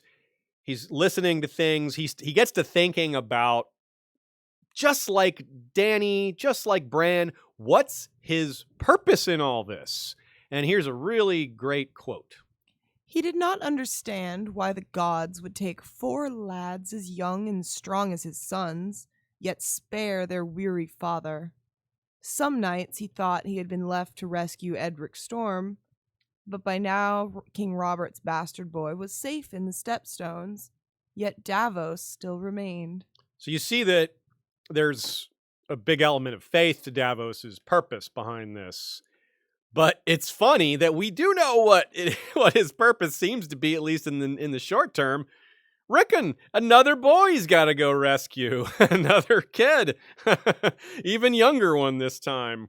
So that's great. He's again, you got to go save a child. So that's kind of fun. But what about after that? What's his purpose going to be after that? Is he going to think, okay, now I have to see this child, protected? Or is he going to, Jon Snow is going to become important to him? Or avenging Shireen or something like that? Turning on Stannis and Melisandre? Who knows? But Davos, I do feel you have plenty of purpose still, even if it's not clear to you just yet. I like that a lot. Just all that's something I maybe didn't highlight as a purpose of a group of these chapters as maybe as strongly as they wanted to or should have is a lot of these characters are thinking about, what is my point? What is the purpose of me in all this? And for Bran and Dany, it's just so epic that maybe it's a little easier to not see that from some of these not as epic characters who we love just as much potentially, but they're not dealing with massive supernatural things, Over the years, Davos has reflected on how lordly he looks, and Joe points out how that is actually an advantage today. For once, it helps him blend in. Now, he's nothing like Varys, but if we're trying to think of characters who could blend into a bar like this, a seedy place like the Lazy Eel, there aren't many characters that could pull this off. Brienne managed it, but I wouldn't say she blended in. It just didn't, it just worked out for her. She wasn't bad at it, but like Brienne, it's hard for Brienne to blend in anywhere, really, for being honest. She's just so tall, and no large people can't blend in. It's difficult to do that.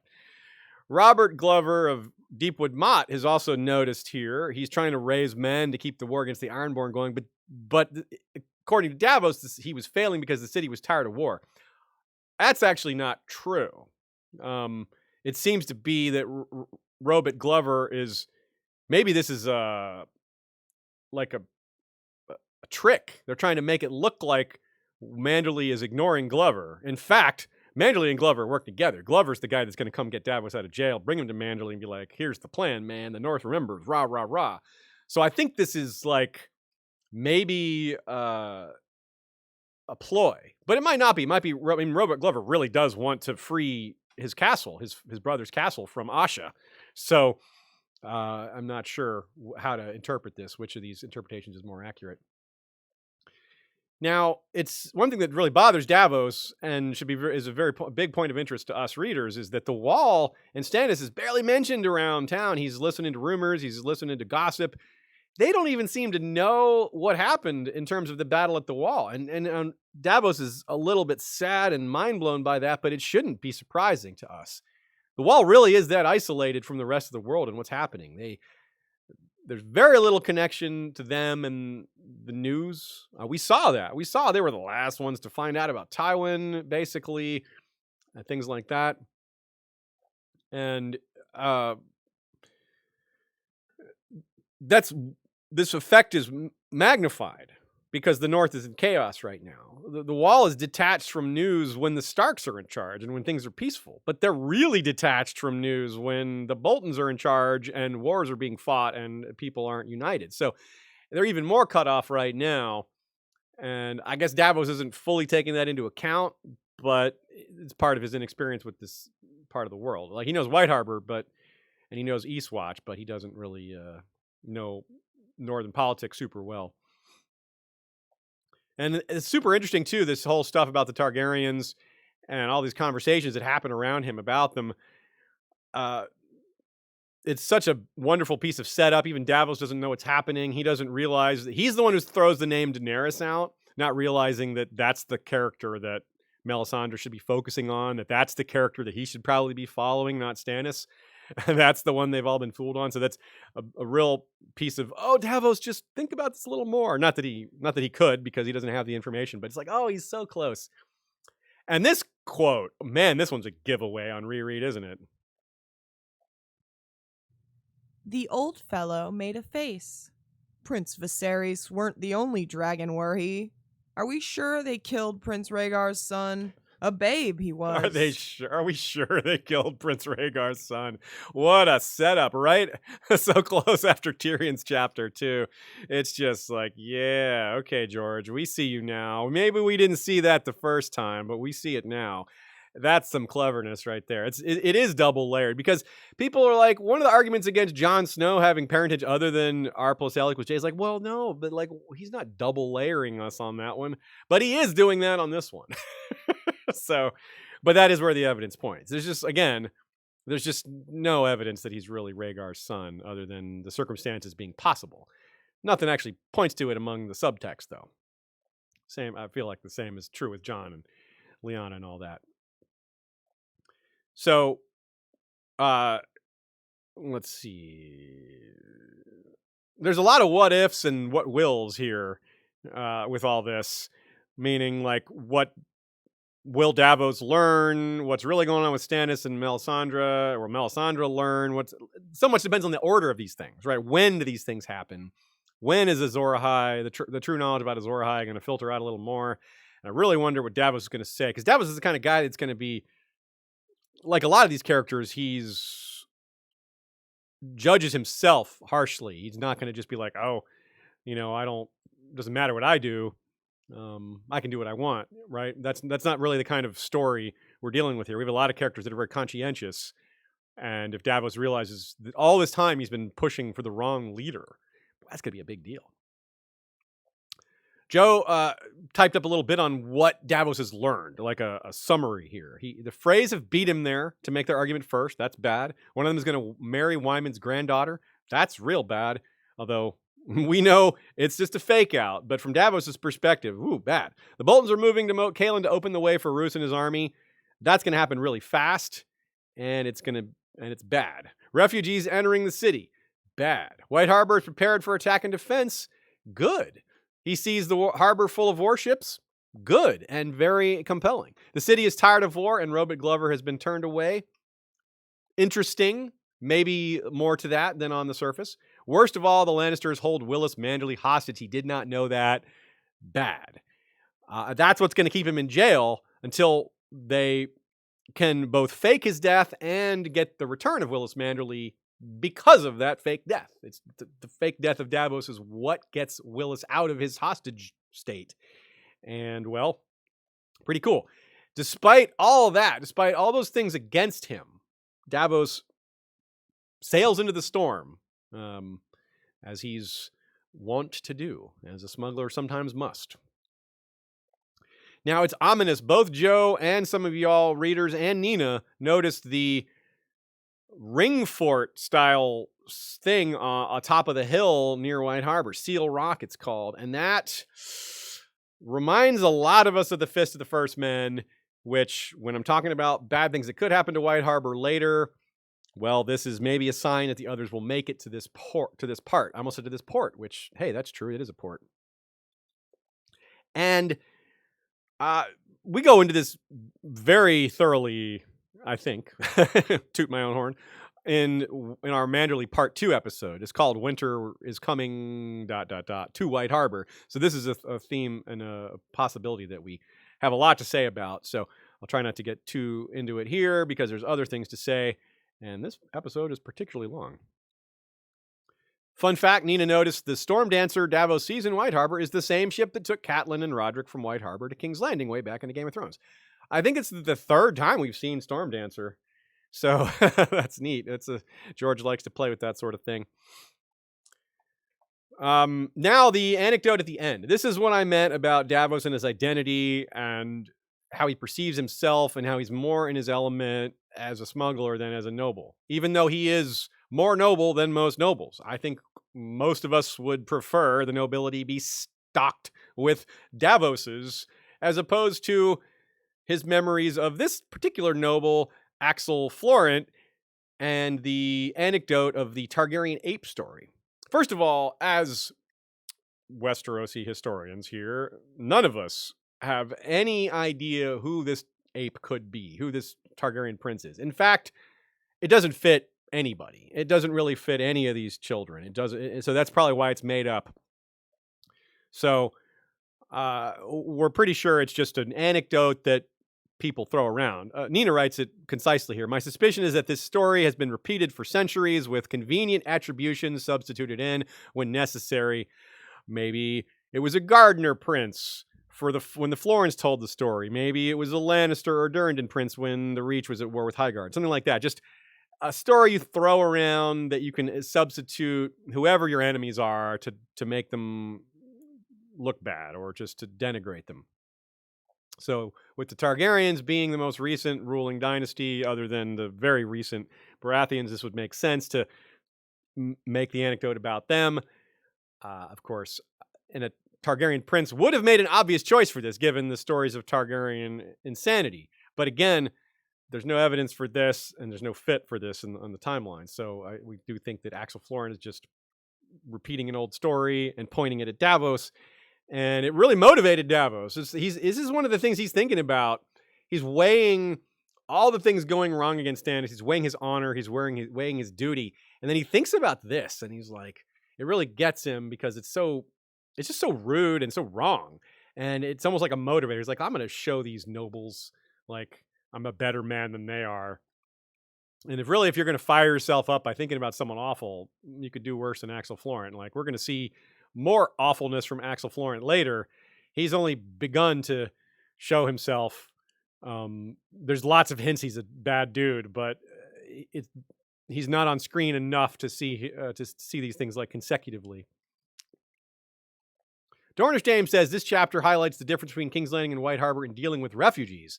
Cersei constantly complains about them, while in White Harbor they are allowed to sleep in the Mint. Yeah, the old Mint, which Wyman was talking about firing that up for Robb, saying, hey, we could fire up the old Mint, make you some Robb Stark silver. And they're like, yeah, good idea. But that never happened. So right now he's using that building to house refugees, which, yeah, and we never see Wyman manually complain about them. I mean, maybe there's just no opportunity for that, but he's doing what a lord should. Refugees, starving people, they need help, give it to them. His vaults are full of silver. He's got a city. He's got the means. Cersei has the means. She just doesn't want to be bothered. Dany has the means. It's harder for her. She does want to be bothered. She wants to worry about that. So a lot of contrast here in how different leaders in the story deal with refugee populations. Jon, of course, dealing with the wildlings is another one. We've mentioned that. And that would be a good topic. Maybe someone out there, some of you guys like writing essays or doing other podcasts. That would be a great subtopic. I would add it to our list, but our list is monstrous, and I don't know when we would get to that. But yeah, good idea. How do the different leaders deal with refugees? Pretty extra real-world meaning. I guess I shouldn't say that. There's always refugees in the real world, so it's no more true now than it ever is, I suppose. There's always real-world refugees, so it's always relevant. Always relevant. Anyway, that is it for today.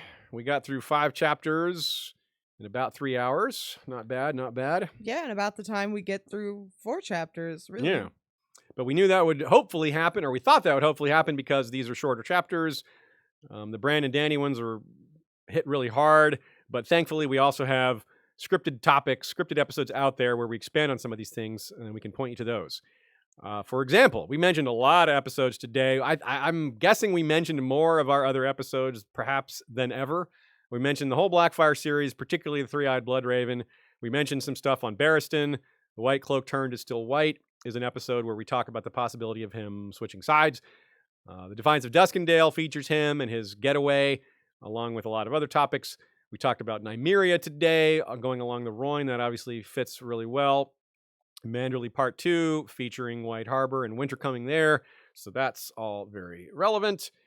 And, well, today... and one more, which was in the chat. A bunch of people were talking about Azor Ahai and who that is, because you were talking about Dany. Oh, yeah. And I mentioned our many-faced Azor Ahai episode.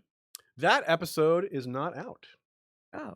We did a panel on it, but we never released it. It's just sitting there. I thought it was on YouTube. It is on YouTube, but it has 0 views. We never released it. Oh, someone replied to my chat and said that they liked that episode. Okay, then. Well, maybe they saw the... Maybe I'm wrong. I'm pretty sure it's we never released it. Maybe it was for patrons only. That's possible. We may have released it for patrons. Well, this is all very interesting. I'm mind blown. Okay, you look it up real quick while I read this other part. Yeah, you keep talking. Last week we covered 149 minutes, 21 seconds. This week, 174 minutes, 27 seconds. Even though it's 5 chapters, we'll have 1 week where we have slightly longer length, only about 2 minutes longer within 4 chapters. So far, we've covered 616 minutes, 48 seconds. That is 21.1% of the book. So just over a fifth of the way through. As always, you can check out compare the podcast version to the video version to get an idea of how much gets edited out. Don't forget to like the video and like us on iTunes / whatever podcatcher you use. Leave us a review, preferably 5 stars, but you can certainly be honest about what you really think. And it really does matter a lot. It really does help get us promoted more. It helps us pop up in the algorithms of these various platforms. As more and more podcasts and YouTube's channels appear over the years, every year that goes by, there's more and more of them. The more we value word of mouth, because it's real hard to get noticed. It's real hard to get new listeners, new patrons for any podcast, even one that's already fairly prominent like us. So we do really appreciate when people spread the word. No one sells a podcast like a listener.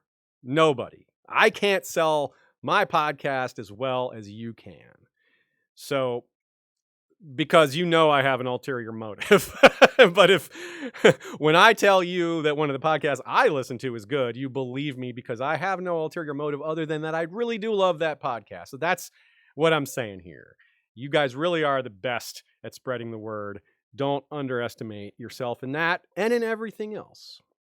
You're great. You really are, whoever you are. So next week we have 4 chapters. Daenerys 3, the one where Xaro compares slavery to reign, aka the coolest mapistry in Essos. Yes, mapistry is map tapestry. Thank you very much. John 4, Beneath the Wall, aka the one with a map to the hill clans. Tyrion 5, Ruins of the Rhoyne, aka the one where Griff gets grayscale. And Davos 3, the one with Frey Lies, aka the gang meets the coolest green-haired girl in Westeros. Notice Frey Lies, not Frey Pies, but you need one to set up the other, so we gotta make our rhymes in advance. Thank you very much to everyone who came and watched live. Thank you to everyone who catches it afterwards. Thanks to Joe and Nina for their invaluable help with writing this episode. Again, I highly encourage you to check out their work. You will get a lot more great takes from that. Thank you very much to the mods on our Facebook group. Thanks to Sir Slurp, our Discord mod. Thanks to all our regulars on Flick. Thanks to the group over at Slack. Everyone else on Facebook, apart from the mods, you guys do a wonderful job driving the discussion and making it all robust and such. Thanks to Michael Klarfeld for the maps and music. Thanks to Kevin MacLeod, also for the music. Thanks to Joey Townsend and Jesse Koval, also for the music. We got some music. Thanks to Bengineer for making our audio quality much greater than it could be. Thank you very much to our patrons for the financial support for making this possible for us to do for a living. We could not do it without you. Our content would be so much more sparse and less well-researched if it weren't for our patrons. And as always, I encourage you to check out Here Be Dragons, which is probably just a few minutes in at this point, or you can catch it later if you're catching this episode later. They're always doing fun stuff over there, so check them out. Say hey, say History of Westeros sent you, and be on the lookout for Dance of the Dragons. Episode 3 was just recorded this earlier this weekend, so we'll be having that out pretty soon. And of course, next week, more Valar Rereadis. Until then, see you later, folks.